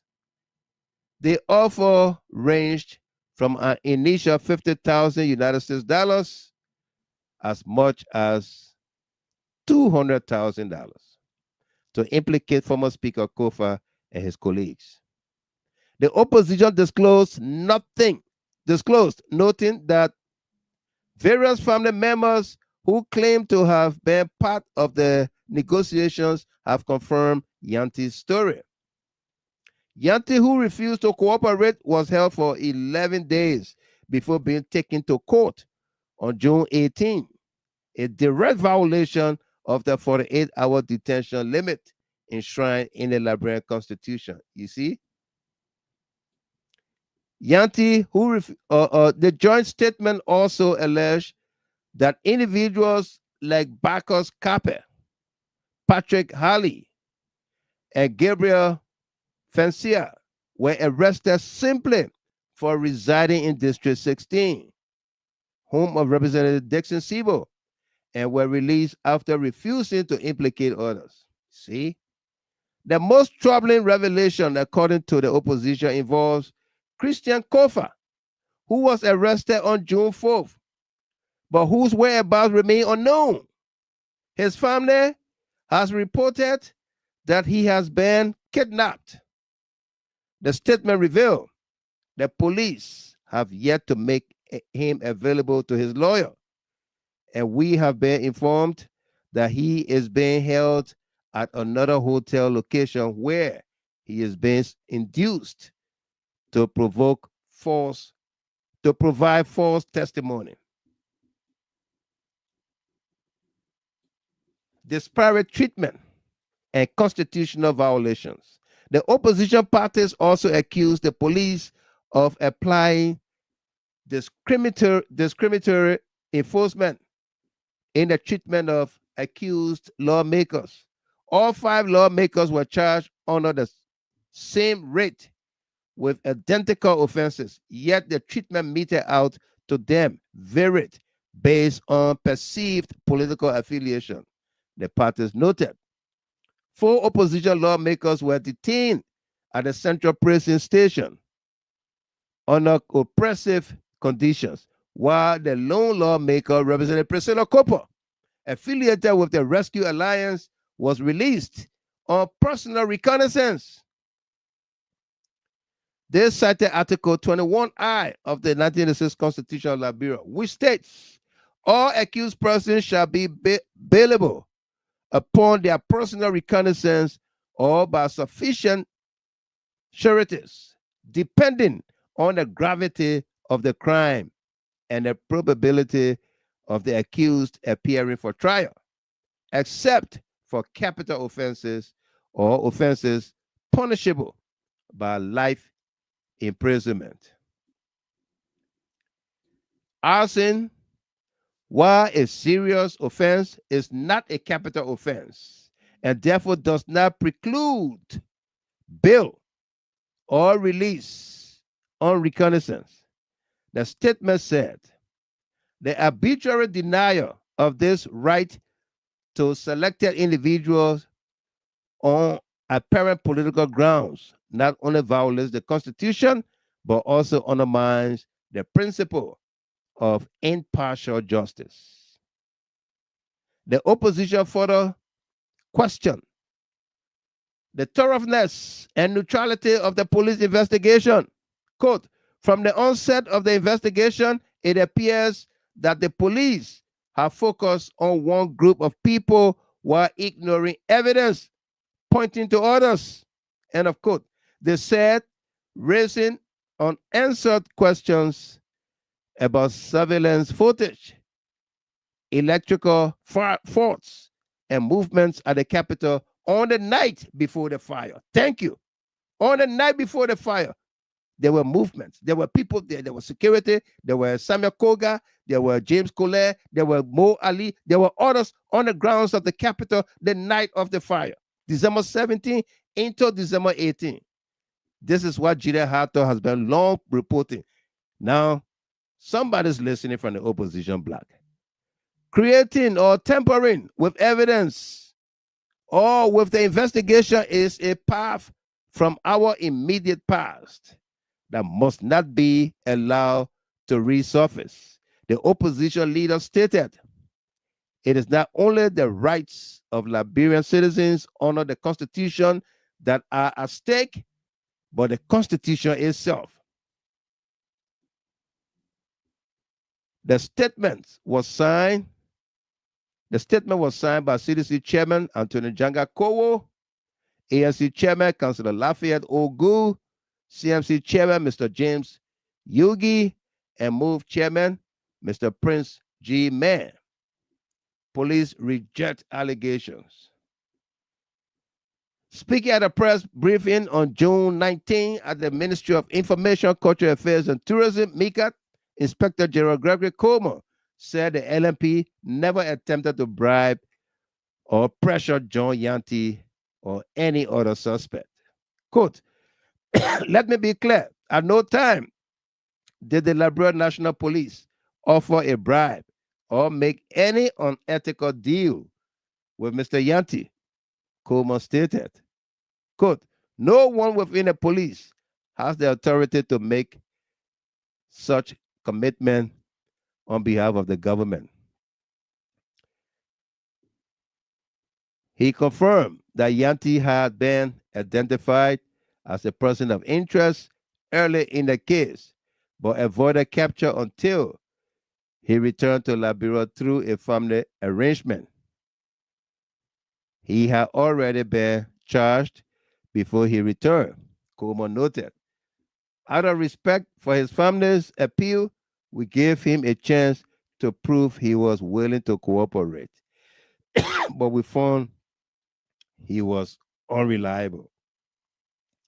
There are stories floating around about different amounts, 50,000, 200,000, 2,000, regardless of the number. The reality is simple. No money was offered or given. We declined a request that was outside legal bounds, he emphasized. Coleman added that Yanti gave both written and video recorded sworn statements in the presence of legal counsel. Everything was done in accordance with the law, he said. His statement was given in the presence of his attorney, and both the written and video versions will be submitted during court proceedings. He also confirmed that Interpol red notices are being prepared to locate suspects still at large.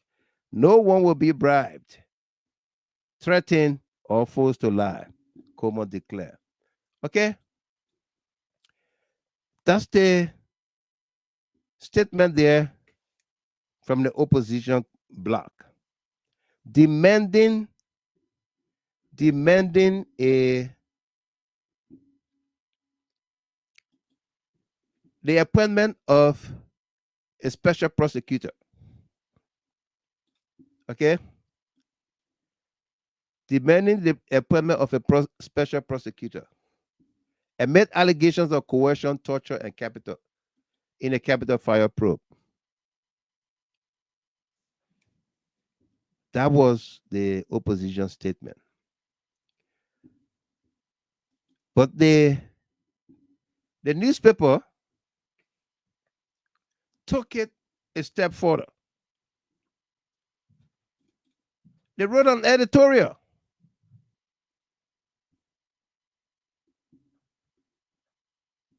they wrote an editorial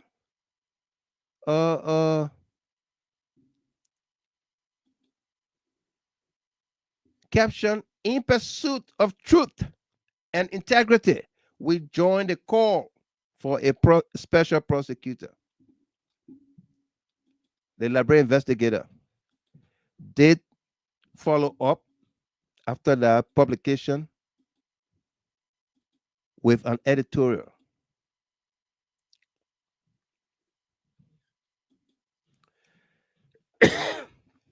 This is it, with an editorial. "In pursuit of truth and integrity, we join the call for a special prosecutor."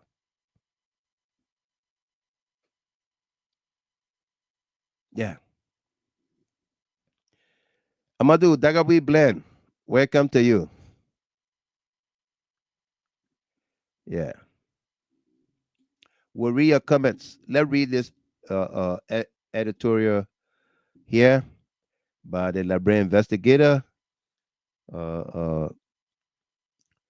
Leonard Dudu is the managing partner and of this. Published today, June 25th, 2025. The Liberian investigator stands with the opposition political parties in their call for the immediate appointment of a special prosecutor to investigate credible and deeply disturbing allegations of torture, coercion, and witness tampering in a capital fire probe. This is a moral imperative, not a political endorsement. Our stance is rooted in our motto, "In pursuit of truth and integrity." That pursuit leaves no room for silence in the face of allegations of state-sanctioned abuse or the deliberate manipulation of justice. When citizens say they were tortured, forced to drink urine, bribed to lie, and held in secret locations for days, some without charge, and others now missing altogether, the only just response is in an independent investigation led by someone outside the reach of Liberia, National Police and National Security Agency. The allegations made by the Congress for Democratic Change, the Alternative National Congress, the Citizens Movement for Change, and the Movement for Economic Empowerment are too detailed to be dismissed. Multiple individuals have identified officers, locations, time frames, and specific forms of abuse. One man remains unaccounted for weeks after his arrest. These are not political stunts. These are human rights violations. Inspector General Gregory Coleman's denials do not absolve the state. The police cannot credibly investigate themselves. Justice demands independence, not convenience. The police deserves answers that are free of political spin. The public deserves answers that are free of political spin, and the accused, whether guilty or innocent, deserve a process not tainted by brutality, threats, and backdoor deals. It is also alarming that while 5 lawmakers are accused under the same rate, only one, the lone member aligned with the ruling Rescue Alliance, was released on personal reconnaissance. The rest, all from the opposition, were detained under harsh conditions. The Constitution forbids this kind of a selective justice. Article 21I is clear. Arson is not a capital offense, and bail must not be denied on political grounds. The opposition has done what responsible citizens and parties should do. They have documented violations, named names, and called for lawful recourse. Now, the Barker administration must do its part, not for politics, but for the survival of our constitutional order. A special prosecutor must be appointed, someone with full authority and independence to investigate, prosecute, and hold accountable anyone involved in these alleged abuses, regardless of title or political affiliation. We will not look away. We will not be silent. The Liberian investigator was founded on a promise to pursue truth and integrity. And we reaffirm that promise today. Liberia must not become a place where justice is a weapon and silence is policy. If we fail to act now, we open the door to tyranny disguised as law and order. Appoint a special prosecutor. Restore faith in the rule of law. Uphold the Constitution. The truth demands it. The people deserve it. And the Liberian investigator will not stop pursuing it. And we join the Liberian investigator, the Jida Hard Talk, the Concerned Liberian Network, all peace-loving Liberians, all Liberians who want to see the rule of law return to our country, where the tenets of democracy are respected and people are innocent until proven guilty, and not the other way around, guilty until proven innocent. We want to see that return. A beautiful editorial there followed that came after the opposition political parties call for the special prosecutor. Okay? And Doe Sr, welcome to you. George Underwood, welcome. Prince Capper, welcome.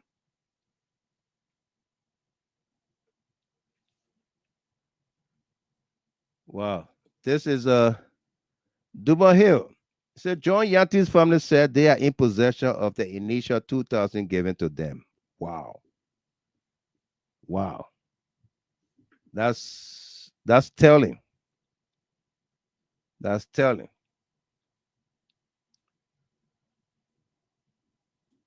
That is telling. And Puka Robert said, good morning, Chief. Please answer your fighter request, Chief.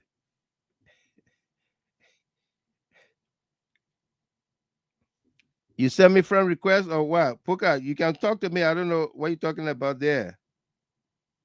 But welcome. Good to see you on here. Yeah. Unduwa Daniel, welcome there from Liberia. Great to see you here. I'll see you a long time. Good to see you.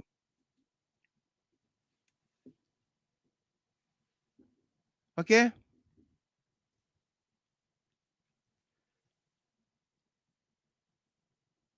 Oh, okay. He's talking to you. I thought Doe Sr.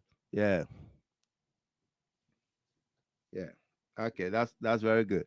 Yeah. Puka, welcome to you. Okay. That's the editorial says it all. A country that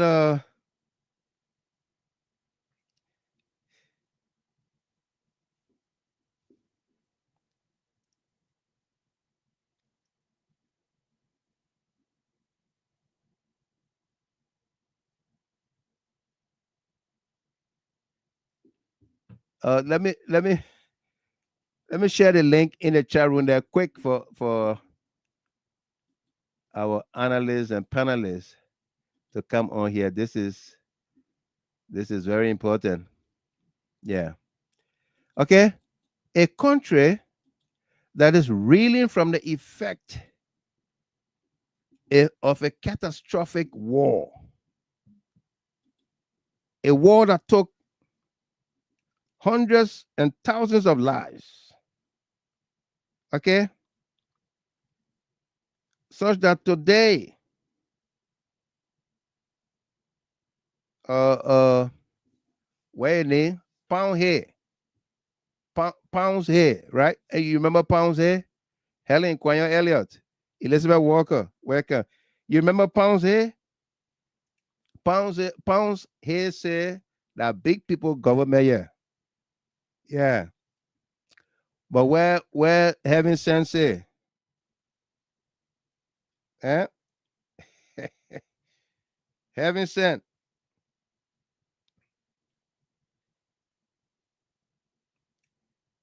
Having sense say they're not all gray hair. You must explain your problem too. Yeah. Okay. But he said that big people government, yeah. But that big people play government. Yeah. Yeah. The big people play government. They play too much. Play with the lives of the people. Yeah. Okay. This editorial was clear, concise, to the point.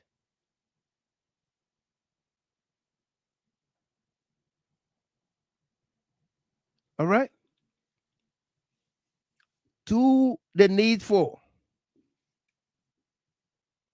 Do the needful. Today, the government say they are going to rebury the slain president, the late Samuel K. Doe. That's what the government said. They are going to bury or rebury Samuel K. Doe. Miss Dopo. Yes, sir. How you doing? Welcome. Thank you, Mr. Gilman. How you doing? I'm great. I'm great. Yeah, don't be doing that here, Mr. Gilman. You know you gotta be protected. You alone shouldn't be coming on like that. I forgot. I thought I shared the link. You gotta come. I forgot. Yeah. You gotta come on to protect you, sir. Absolutely. I greatly appreciate that. We anchor everything you say around here. Absolutely. I forgot. I saw the text coming, no link in the chat room. I said, oh, I didn't put it. I forgot. But it's great to have you on. Yes. Solo Senior, everybody else, the link is in the chat room. We still got time. Okay. Yeah. Let me just do this on Samuel Doe reburial thing, and then you can come here, all right, Ms. Dopo? Sure. Yeah. Okay. The government came out and said they're gonna rebury Samuel Doe. And which is overdue, is where coming and all of that. Mm-hmm. But do not pee on our heads and you tell us it's raining. Okay? Don't pee on our head and you tell us it's raining. Is this a symbolic barrier or symbolic to say, oh, whatever we put in our box that's supposed to have a body is just to say that we rebury or we put Samuel Doe somewhere?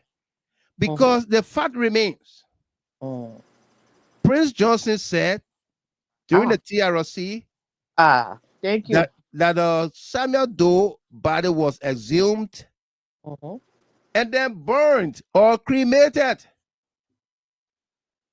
and spread in the water. Yep. So what was dug out? Somebody ate that money. What was dug out?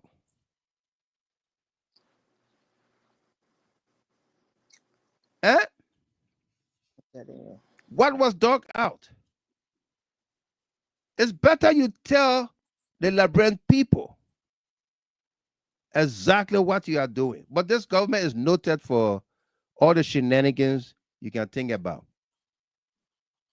They're not fair, they're not honest, they're not open, they're not transparent, very undemocratic.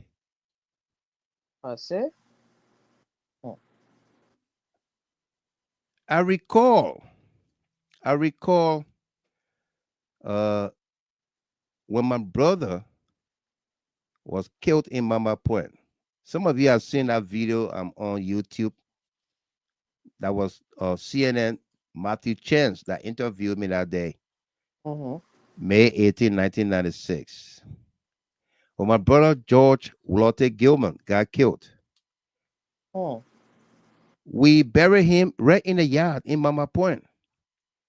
You know, I had the plastic sheet that, you know, how they used to sell the cloth, the lapa there in that big round roll, that long roll. I had a plastic sheet in the house, that long roll. So I went, I cut a good chunk of it, and we rolled my brother in that thing, and dug probably like 3 or 4 feet, and we tie him up in it and bury him right in the yard. Amen. Yeah. And when it rains, the water set over there. And my dad would sit on my porch and say, "Hey, my son laying out over there. Look at the water over Josh." Yeah. That thing alone helped to kill my dad. Yep. I believe you. Okay. So when my brothers and sisters, they all returned for my dad's funeral and all of that, they said, let's rebury George. So Dr. Isaac Moses was the pathologist at JFK. We got to Dr. Moses, and he said we can do it. When we got the box, brother, we expected to pick up bones from that place after years. But my brother's body was in that plastic, not decomposed. I'm telling you something, Sarah. Okay. Wow. As Moses said, who put this body in the plastic was not even torn. He said, who put the body in the plastic? I said, I did. He said, wow. This preserved the body. And then the water, you guys said water was always here. The water was cooling the ground for the body as well. Wow. Yeah. Yeah. We pick up, George's body, put it in a box. All right. So when you talk about giving a former president reburial, you know, what did you put in that box? It's best you tell the people we're going to have a symbolic burial, not reburial of the president. Yeah, if I'm not mistaken, Mr. Game, I think I saw on there, I know, ceremonial or something. Ceremonial burial. Yeah. Ceremonial. Yeah, ceremonial. But don't say you get the body, you're carrying it. I know. Yeah. All right. Don't do that.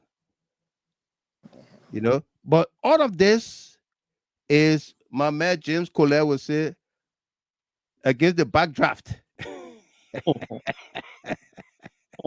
All of this, Ms. Dopo, is against the backdrop of making political gains, showmanship. Yep.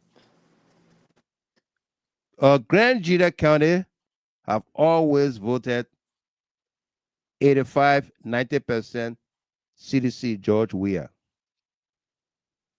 All right. So what they are attempting to do is to break that number. Cut through that vote, yep. To cut through that vote. To say, oh, Grandians voted for George Weah because of Samuel Doe. Mm-hmm. I don't think that's what it is. And what I don't understand, yeah, that's what kind of, I mean, they are consolidating everywhere. We have people telling the Nimbayans, oh, Nima Kwado, Nima people, everybody must vote for, everybody, we are one. Yeah. We Thomas Father telling the Lofians, oh, all of y'all, you're the Lofians, you can't vote, you should be with support Boakai. Yeah. But now they're trying now to divide the Southeast. They don't want to divide the Southeast, yeah. Yeah. I mean, you want to bring tribalists into the political arena, and then you think you can fool the other people. It's not going to work. It's not going to work, no. It's not going to work. Yeah. People are very alike right now. All right. So I mean, I saw that. I was in the article. I even saw they said there's another representative who went to Sano County. He also trying to form his own political party. Sir Joseph is forming a political party. They form a political party. So at the end of the day, we probably might have almost 50 political parties. Yeah. Absolutely. So the Liberian people will be played. Hopefully not.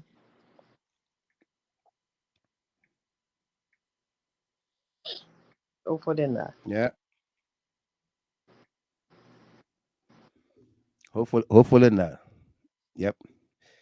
So that's the bottom line. The government is not honest. Not at all. They're not. They are not honest at all, Mr. Gilman. What they do? They're not honest. They suspend the other group. They suspend the other group. Every day he suspended somebody for corruption. Then he said they're not corrupt, and that's why they their old man asked the party chairman. Is the government corrupt? You see that video? Got choke on that one. Yeah, so he got choke on it. Mm-hmm. He said it's the government corrupt. he got choke on it. So you can't answer that long question. I think before. But he himself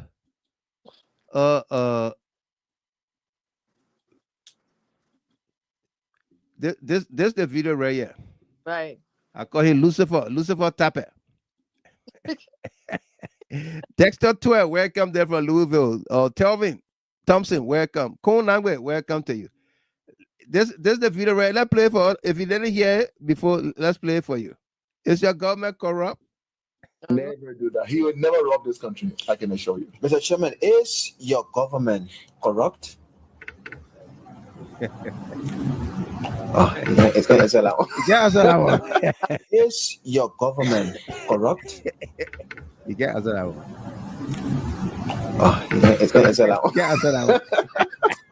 Is your government corrupt? You can't answer that one.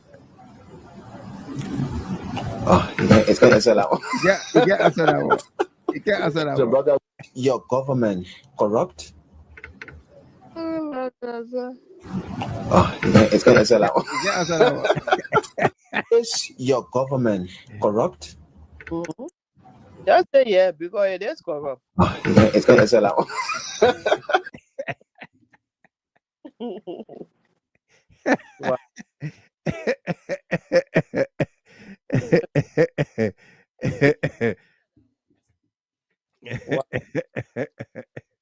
Oh my God. Is your government corrupt? Yeah. And he couldn't answer it. No, he couldn't answer it. Yes. Yeah. You know, Mr. Gilman, I was listening to some other podcast somewhere, and then this dude was like, "Oh, let's Joseph Boyka in 17 months is suspending all of these people, and what happened to we are government? What are they suspend all these people in 17 months?" So the general asking, so how many people that were corrupt that we had to suspend them? Right. They can't give number. You want to make comparative analysis. You want to compare this government to we are government when it comes to the negative, but when it comes to the positive, you don't compare it to we are government. No. Hypocrisy. Hypocrisy. That's what it is. Yeah. Solution. Yeah, Pop. Welcome. How you doing? I'm doing good. Follow for long time. Is your government corrupt? How corrupt is your government? Let me think about my name right before I answer that question. Yeah. Oh man, Liberia, that's steady case, you know. You are able to answer. Yeah. Yeah, but today, I saw the people started the Condonions. The book of Condonions. The lawmaker of our country speaking. Jesus Christ. Yeah. But Manema, right? Manama, right? Yeah. Jesus. Mr. Giller, I was on my brother Brain Double show, and we made contribution to the return of the late Nessie Doe to go home. Right. Watching the Doe saga on Brain Double show, it really put me in a very odd position. But one thing, when you have the Glio people from the background, the crown people, you say that you can't have a good elders underneath the power tree, and then you lost. He lost the knife. The knife, yeah. Maraj Nelson stepped in tonight and rectified the people in the manners that it would deserve to be. And I'm very proud of her tonight. It said that you people need to calm down. Everybody that call themselves Liberian have some sort of pain coming from the Doe name. They lost family. They have something going on. So this is not about Mami or Zopenu or this one. No. If you want to play a little story game, do that outside the barrier of this thing. Right. But for me, it baffles me. This is why when I look at it, I say, we the crown people, we came our lives of becoming educated people, and we are over-educated. It's a problem. It is. You see in this country, look at the Gerald Rollins family in Ghana when they were carrying out the burial. When the committee set up by the parliament in Ghana asked the family, what will you have do? The family responded to the committee that this is your body, you choose, and we will follow. Right. And when the committee looked at it, that we will stop in we'll make about 22 staff, and then the family will be the first to go in, and that the family just accepted it. Even Roden have children that are in the orthodox position, I would say, but they were united when facing media, But our people, overzealous and overeducated people, we can't just fathom the fact that we bear the name of the late president. But for getting to know that same name, Manakio Marco gave him his brother. That same name, Manakio as a solo father. That same name.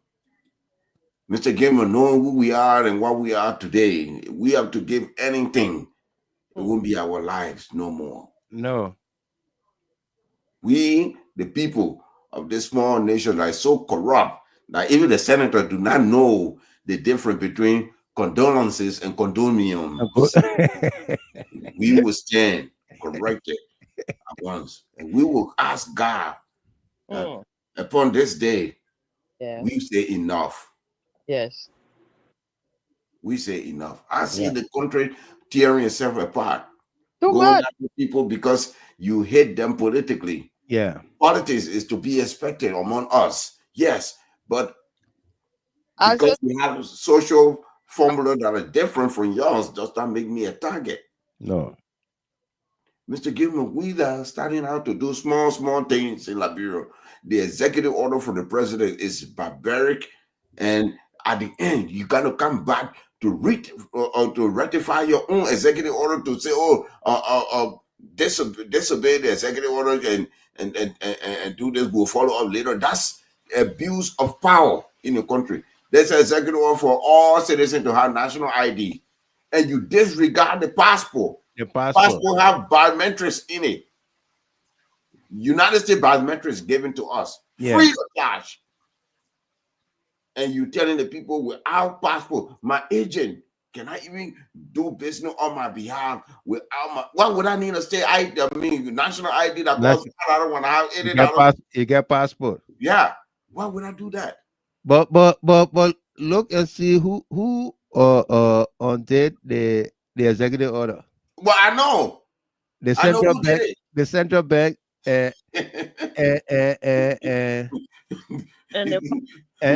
the police. And the police.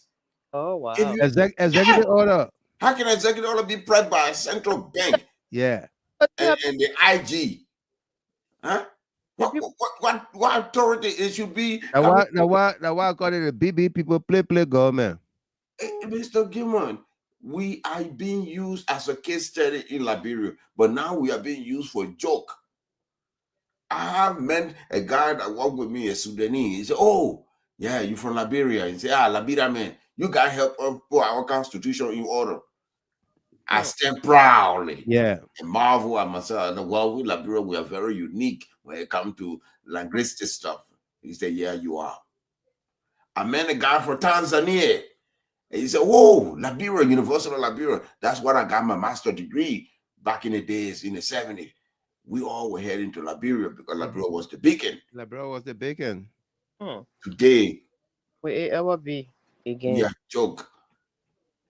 I heard, man, you said people open a political party. The reason why there are multiple political parties, because these three parties, although two parties, the CDCs, which my father is part of, we are proud of CDC, but there's some time there had to be some sort of electrifying action to be taken to counter those yokos that call themselves UP. The UP, when they come in power, they do what they want to do. And when CDC was given access here, they want to be a diplomat. Yeah. I have a central bank governor from Southeast Grand Jury. I have a finance minister, Southeast Maryland. I have a buffer chamber, Southeast. All the presidents, Southeast. Yet today we have no role. It versus me when I go home. I would drive in my pickup truck, I would vest. But when my friends ask me, say, "My man, you support Joey?" I say, "Joey is not the problem. We are the problem. Right. We the people. We the problem." Joey is unique. The president, he said over and over on his campaign trail, he said, "I had to beg your senator to build roads. I had to beg your representative to build school. I had to beg all these people just to build a clinic." They could do it without me. I should be chasing them. But no, what we know, I miss the great Marco Aurelius. He said, "Be careful what you scream for. When you scream every day, Republic, Republic, Rome might just wake up to be a republic." Be a republic. I just came from work. But all this saga I was watching it on my brother friend show, I say, "God, please." And I want over-educated women from the Crown community, please put your master's degree aside and understand that there's truth in everything we do, but you have to understand there's tradition. There is. Yeah. Today, I see people rejoicing. Today, I see elders, some extricating themselves from the program, some embracing it. I watched my senator today So they don't call for unification and put all petty sin aside. Yeah. And bury the people. After we bury the people, we can go back throwing punches. Yeah. Exactly. I'm a glio crime man, Mr. Gilmore. When somebody dies, we forget all crimes. Right. Even if you're a criminal, we will allow you in because of the dead. The dead, yeah. That's what I know of. But today, I'm very disappointed to be a crime man when I see all this. You know, when I look at it, I say, we blame Congo people for everything, but we must blame ourselves for everything that we have done. Mm-hmm. I remember vividly when my uncle was telling me, the same crime people. People got stuck in Morovia, Mr. Gilmore, because the government believed that they had to send their rubber dishes home. So they have a saying, they will send the rubber dishes. When crime people were sitting at the airport, it took my own mother people, my man from Twabo, my man from that direct family. The Telenyabu, we came to town and said, Sammy, what are you doing? I told you that we breached. We cannot hold them back. And our people still here? Why? He went to that airport and said, if you don't empty everything on that plane will not take off. My auntie in Philadelphia today, she old, 80 some years old. She always tell that story. As we were sitting there, we were begging. He says, Telenyabu show up and armed himself to the teeth and surrounded that plane that anybody move, burn it down. He said, the president came. Sammy Doe came to the port. He said, what's going on? He said, your brother didn't believe that they had to send their rubber dishes and armchairs. So my people not going. If they don't go, there's no way the plane leaving. He said, the president asked today that, well, say, if let them just go when they come back the next plane. He said, no way. They will empty it out. The president looked at Telenyabu and said, you know what? He's right. You're emptying it out. That plane was the only plane that went and returned. After that, there was no other plane that can land in Granjide because of the hostility in the air. Today, more ground people die because of that same Doe name. The late Telenyabu say few. We are descendants of Telenyabu. We don't forget. We're the Glio people. We collect history. That what we're not plenty, Mr. Gilmore. Yeah. It vexes me today. It's just that I don't want to go on there, you know. Then a man define the purpose of mine being the chief parliamentarian of the great organization called the CLN. CLN, yeah. Yeah, but you see that's what we talk about here. The fakery, people faking it. You know, you can't fake it to the top. No, you can't. You know, Celine Dion got a song. She said, if you are halfway up, you are halfway down. Yeah. Yeah. There's no if and and about it. Nope. Yeah. You see the cup half full, I see the cup half empty. Yeah. So we just John Wicks. They my son there. Welcome, my man. How are you? Good to see you. He's present. He's present. And we recognize that. Yeah, you're present. Okay. We can't fake it. There's no way about it. And that's why the country is suffering today under this octogenarian president. Yeah. You don't know who is in charge. No. There's an executive order that was undone by police and central bank. I'm telling you, you don't know who's in charge. Our lines are open, folks. Our lines are open. We got time to take few callers here. You want to partake? You can call us here 313-957-9702. The notice been up there for a minute. When we take it down, we'll not be receiving your calls. So if you want to partake now, please call 313-957-9702, WhatsApp and direct. Okay? And Wulu Gria said, Mr. Gamer, what Solo Senior just said is true. True. Absolutely. And Jared, like what he said, the same thing. He said, so true, sir. Yeah.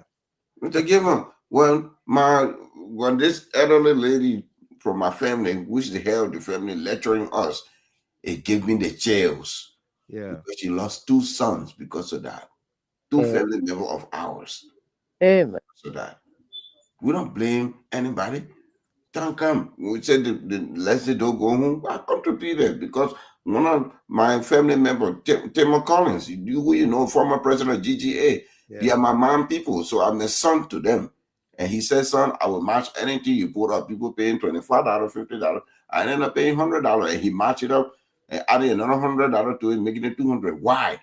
Because we, the Clio people, we understand. We have a history. See, the place we used to put the belt. That's why we always put the belt. We don't put it on our neck. It goes on the waist. It goes. We don't put it on our neck. That's tradition. That's tradition. You know, tradition is tradition.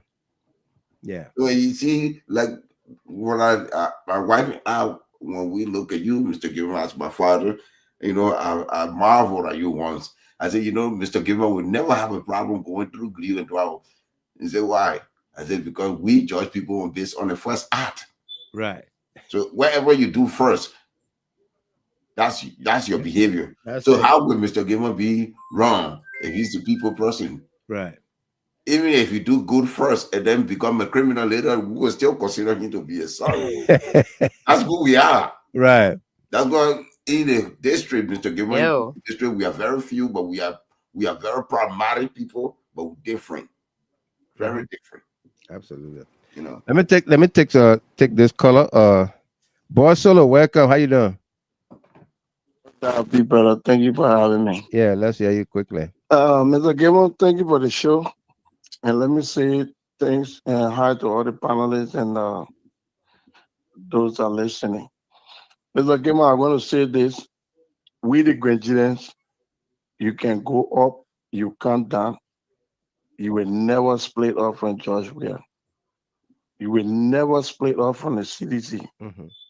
We maintain our position. And Mr. Gilmore, you know we the Grenadians, when we say we for the thing, we for it, we don't betray people. Absolutely. And you know what I'm saying? We stand behind to a call for everybody to die, they will die there. We now betrayal. Mr. Gilmore, that old man, he think we don't know the history. Mr. Gilmore, Samuel Doe fired that man. That man used. But Boyka is a direct beneficiary of Samuel Doe. Exactly. Yeah. And Samuel Doe fired him because when he stole that money, the PFO ate it and cash. Yeah. Yeah. And when Doe fired him, they nothing in the far coup. You know that what's the thing? Joseph Boyka then. The one that led that coup to come through Sierra Leone, to come for Doe. Yeah, but I tell them, we know. We know. You know what I'm saying? Yep. So now, Manasali never trusted Boyka for nothing. Manasali trusted Boyka because you know Boyka had been working with them for long. So that's why she made, that old lady made Boyka our president for 12 years. There is a reason. It's not that he too handsome, that or he know too much. That they gave him that position. And you know what I'm saying? Yeah. But I can tell you, Mr. Gilmore, that listening to the desire and while Jeremiah Kuhn saying that when they finish with Samuel Tweh, they will go for Georgia 2028. 2028 too long. 2027 will already be prepared for them and we'll start on them 2027 to make sure mobilize and start to wake up our people. And we say thank you for everything they're doing. One good thing I like, they continue to give the Liberian people a hard time and they run a campaign for us on a daily basis. And you know what I'm saying? If the people can sit down and look at what's happening, the ordinary people seeing what is going on in the country. You're not going to fool and you ask one good question that what was in that casket. That's it, Mr. Kimmer. That's it. That's it, the police are. And you know what I'm saying? Yeah. I sent the police out. They just created that thing and had another committee to steal the country money again. Exactly. Now all they did it for. Yeah. And you know what I'm saying? Because where you going and one of the things that disturbing in again, you are bringing old memory back. Old memory back for other people. Some people that got hurt from the Doe regime, today was not a good day for them. You understand? Yeah. They were not a good day for them. You just dig another wound for people to start to, like what happened with Mommy Doe when she came up, she did that thing. You saw what people went after her. People said things to her, insulted her, and before she realized. So Bwaga just brought a dog another old wound on today. That why some people are there making statements. In fact, the two people there talking, all the things was they talking about how they do kids and sue students, all that kind of thing. They were just the man are been dead and gone. They thrown the man ashes in the river. It's over with it. We move on. You don't want to get any better. The woman body will have fresh over there. Don't get on the bed. They be sitting better there. Everybody sit like and do what they have to do. Why you have to put a man in it? That thing will not deter her from moving from beyond CDC to say we vote for you, Mr. Parker or Mr. Kuhn. No way. So you don't hear Mr. Kimmo. They can go and come down. We're ready to go by and we'll be in our mud again, running the campaign in that Gregory country and making sure our people vote for the party. And this time around it will be different. It will not it will not happen like what happened 2023. Thank you. Thank you for having me. Thank you very much, boy. Solo there. Apparently gonna be the long call. Today I will get Lama get birthday. Yeah, Lama get birthday.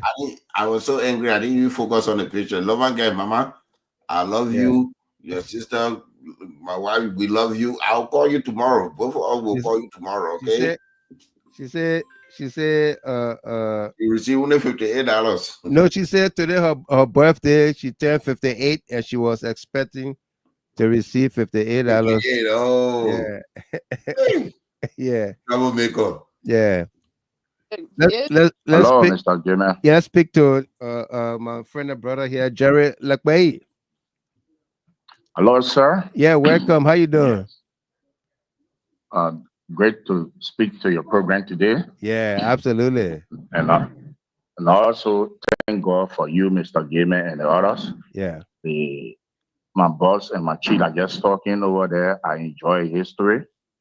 I follow those history about the grandkids and the Liberians. I started studying them during the revolution time, those time. Right. They thought I left for Ivory Coast, and I got used to the history because I was living McDonald Street. So I know much about the, McDonald Street, beyond going to the post office where we had a crime and a girl women there facing GB in those days in the 80s. Right. Okay, so I was used to the crime people because my mother from Maryland, she used to be from Maryland, the late Elizabeth Naina Gay. You see, Liberia, fake people are too much in this country. Oh, tell you. The fake people too much in this country. And I'm going to tell each and every one that already know that said to be Liberians, we should be careful. Because people come to power with lies. With lies. And they are still using the lies to Liberian people. This is not about campaign time. Now, campaign time is over. I expected the government to put Liberians together and bring unity within this country. Right. That development will come open way for our brothers that oversee, that people will come here with development. After election, politics is over, suspended. Development go ahead in this country, but it's not Liberia these days. After election, 2023 election, hatred. Elect people running campaign now. You see the other senator will get up. You look at Sir Joseph speaking in Lofa. Look at the other young man that, my president, which is the former president, George Manawia, His Excellency. Yeah. He will always put a trust in people and people always lay him down. The other young man was labor minister. From labor minister, is saying to the port, he was aviation manager. He came out just after Thomas Fala make that statement. He came out to say, Lofian, we have to go together. We have to be one. Who? Kolleh. I'm supporting. I'm supporting. Martin Kolleh. Check on your Facebook page. You will see a posted. Yeah, yeah. From this thing. Keep up with our words. Yeah. And I look at my baby sister, Mommy Doe. She is selfie politician to use her. Using it, I mean, any kind of good politician, but people like the failure of Liberia. Yeah. Yeah. That are standing on somebody's cornerstone before they can become somebody. They don't even have one international contact before I say the local contact. Everything is said, President, they are doing more than that. Doing more than that. Every day the people finding body. Look at that young lady they killed to Marshall. Chop her and pour in my tray and burn. And burn her. It took a time before even police could come with, police could come with statement. The other bluffer will get here like what I said, police. You see, so that's it. Let us just pray for Mama Liberia that things will be better. Right. And let us pray that our mother will be laid to rest. It's not that anti-caste they carry. Absolutely. Pray for our mother should be laid to rest in peace. That's all. That's it. Thank you very much for giving me the chance to speak to your show today. Thank you very much, Officer Lakbei, Jerry and Lakbei there. Very passionate statement. Yeah. I mean, it's sad. Hello. It's sad. Very. You know, Mr. Gilman. Yeah. To go to bed, so I'll just make a statement here. Yeah. Yeah. Let's hear you. You know, I just want for the Liberian people to look past all of what is going on here, because we see that. For me, I kind of see a semblance of some of the things that took us to the dark. I see a semblance of it just all over this government. Some of the things that made our country to go to war for so many years and people die. Yeah. Same thing coming back in this government. So I want our Liberian people to just look past all of that, be united no matter what, look at the interests of the country. They shouldn't pay attention to the divisiveness that is coming from out of this government. This government is very divisive. Very divisive. Government is not in the interest of unity, bringing everybody together. You see people talking about, someone for that sense where you got to know that you got to support your uncle. Yeah. Where was your uncle when you were at the playing field? Where was he? Your uncle. And then you come in to talk about local solidarity at this point. What kind of divisive politics you want to bring into our country? It's wrong. Very wrong. It's wrong. I will support you if that is my party. I will be loyal to my party. Okay, you decided to betray the party, go, but don't sow seed of disunity in the midst of the people. Right. They are strong Ruffians over there who are members of the party. Why you want to sow seed of divisiveness and to persuade them, to be tribalists like you? It's wrong, And we see the same thing, on the other end. So I just want the Liberian people to just don't pay attention to all that divisiveness. We all should be who we are, no matter what. If you for a specific party, whether the person that Guillaume, the person that Manaman, the person that Van, whoever they are, so long you are a member of your party, you want to remain there. Don't get out of there because of trouble. Tribalism is not going to take us anywhere. It's just going to destroy our country and destroy our unity as a country. So I just want to make that statement very clear. Let the Crown people let us lay our former first lady to rest. Let all the noise, let them leave all the divisiveness and push for unity. That's just what I want to say. All of these things that people are doing is all for votes. They're not doing it out of sincerity. No. It's all for votes. Because they want to consolidate power and remain in power. And they're not doing anything good in power but to divide the country even more. Nothing. You still see people you see market women still complaining about how the children are going to school. Nothing going on. Nothing impacting the lives of the people. No. It's for them remaining in power to enrich themselves. That's it. They don't have no vision to change the life of our people. They don't. So I just want to admonish our people. We shouldn't pay attention to the divisiveness. Let's continue to unite, and look forward and continue to pray for our country. Thank you so much, Mr. Gilman. Thank you very much, Ms. Dopo. Solo Senior. Yeah, Mr. Gilman, perhaps, I can feel the pain in my sister's voice, and we love you always. But you know, the problem is not the problem of the Unity Party. Let's be clear. Unity Party is the problem, we know. But the entire Monrovia whole, to the majority of the entire country, they decided that joint money, we are that building roads, that doing this is not good for us. The same market women are crying. They decided to stand against the development in chief. Say, I know the mayor, he too easy. They're not good for Liberia. For me, I say, let them cry. Let the police kill more people. Let burn more body that we disfigure and put it in a mattress. There'll be no investigation. Who's going to ask? The people in Monrovia been voting over 200 times before my father in Grand Judea. We even talked about registering Grand Judea as a county. It's not today's thing for them. No. They are the one with the dagger in their hands, stabbing people in the back.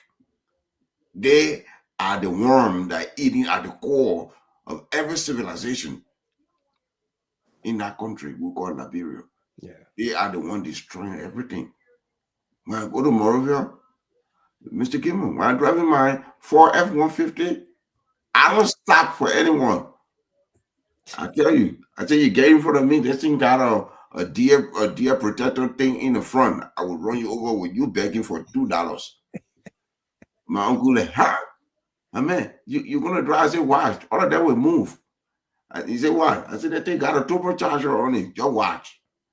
When I step on the guy, the Ford F-150 head going up and down, they all scatter. He said, yeah, grown man, no grown man for me. I said, all they put that begging on my door. All of them voted against hope. They did. They voted against They change. voted against change. They voted against development. Hope. Yeah. They Prosperity. And every day they are here. I'm not complaining. Boyka told them what he's going to do. And he did it. Today, I see people say, oh, Donald Trump. But Donald Trump, that one I exposed, what happened in Liberia? $70 million spent in Liberia to recorrect the election process. I mean, how can somebody recorrect the election process? Yeah. The election process. How is it that it needs to be recorrected? They were spending money running to Chris Smith, then, you know, Yasini Matic Wayne, Victoria's Secret Brass, if them. At war, they forget how long they war. You know, but Mr. Gilmore, today, you know, Liberia, as we see it, Liberia can withstand a lot of things that we, the citizens, do not understand. That country, it withstood a war that we kill each other among ourselves for no reason. It is true Ebola. It withstood COVID-19. It will stand. Waka will pass. All I will ask my people, all of you that in the diaspora here and around the world, ask yourself, if you were to give birth to a new country, what kind of country you want? A country that will sing the same song, that will change the logo and come by and say, oh, we're on a rescue train. You know, small life, big life tomorrow. That was the first one. Yeah. Today we rescue train. Tomorrow, what we're going to do? Save the people. And the next day, what? Save the children? How many children are we going to save? We'll have names upon ourselves, Mr. Gilmore. No doubt. It's too late. When you follow all those things, you will stay on GHT until even Facebook had to call Mr. Gilmore and say, if you don't shut it down, we'll shut you down. We'll shut it down. You know, so let's just live. Let's live. Don't listen to the lies out there. No. Too many lies. Let's continue to work for this country. Let's move Liberia forward. My people, where you at? Where you at? Wake up from your slumber. Stop sleeping. Whip your hands, whip your hands, whip your hands, whip your. Come on, come on, come on. I know you're sleeping now. You gotta wake up some more, yeah? Okay, let's go. The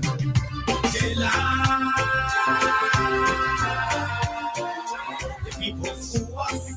The people lie to us. The government betray us. They betray us so much. I said they lie. The people fool us so. The people lie to us. The government betray us. They can lie, they can steal, they go knock the world. I said we tired with their lies. We tired with their promises that led us to a lot of damages. Well, folks, so that does it for us here tonight. We thank you very much for being there. Hopefully, we'll be here again with another brand new edition of the show. Thanks to our host, thanks to our panelists, Sarah Doe, Doe Sr, our caller into the show, lone caller tonight. Thanks to all of you that trended with us. Your messages, your comments help navigate the show. Thank you very much. Again, let's continue to keep hope alive. Work towards the growth productivity of Mama Liberia.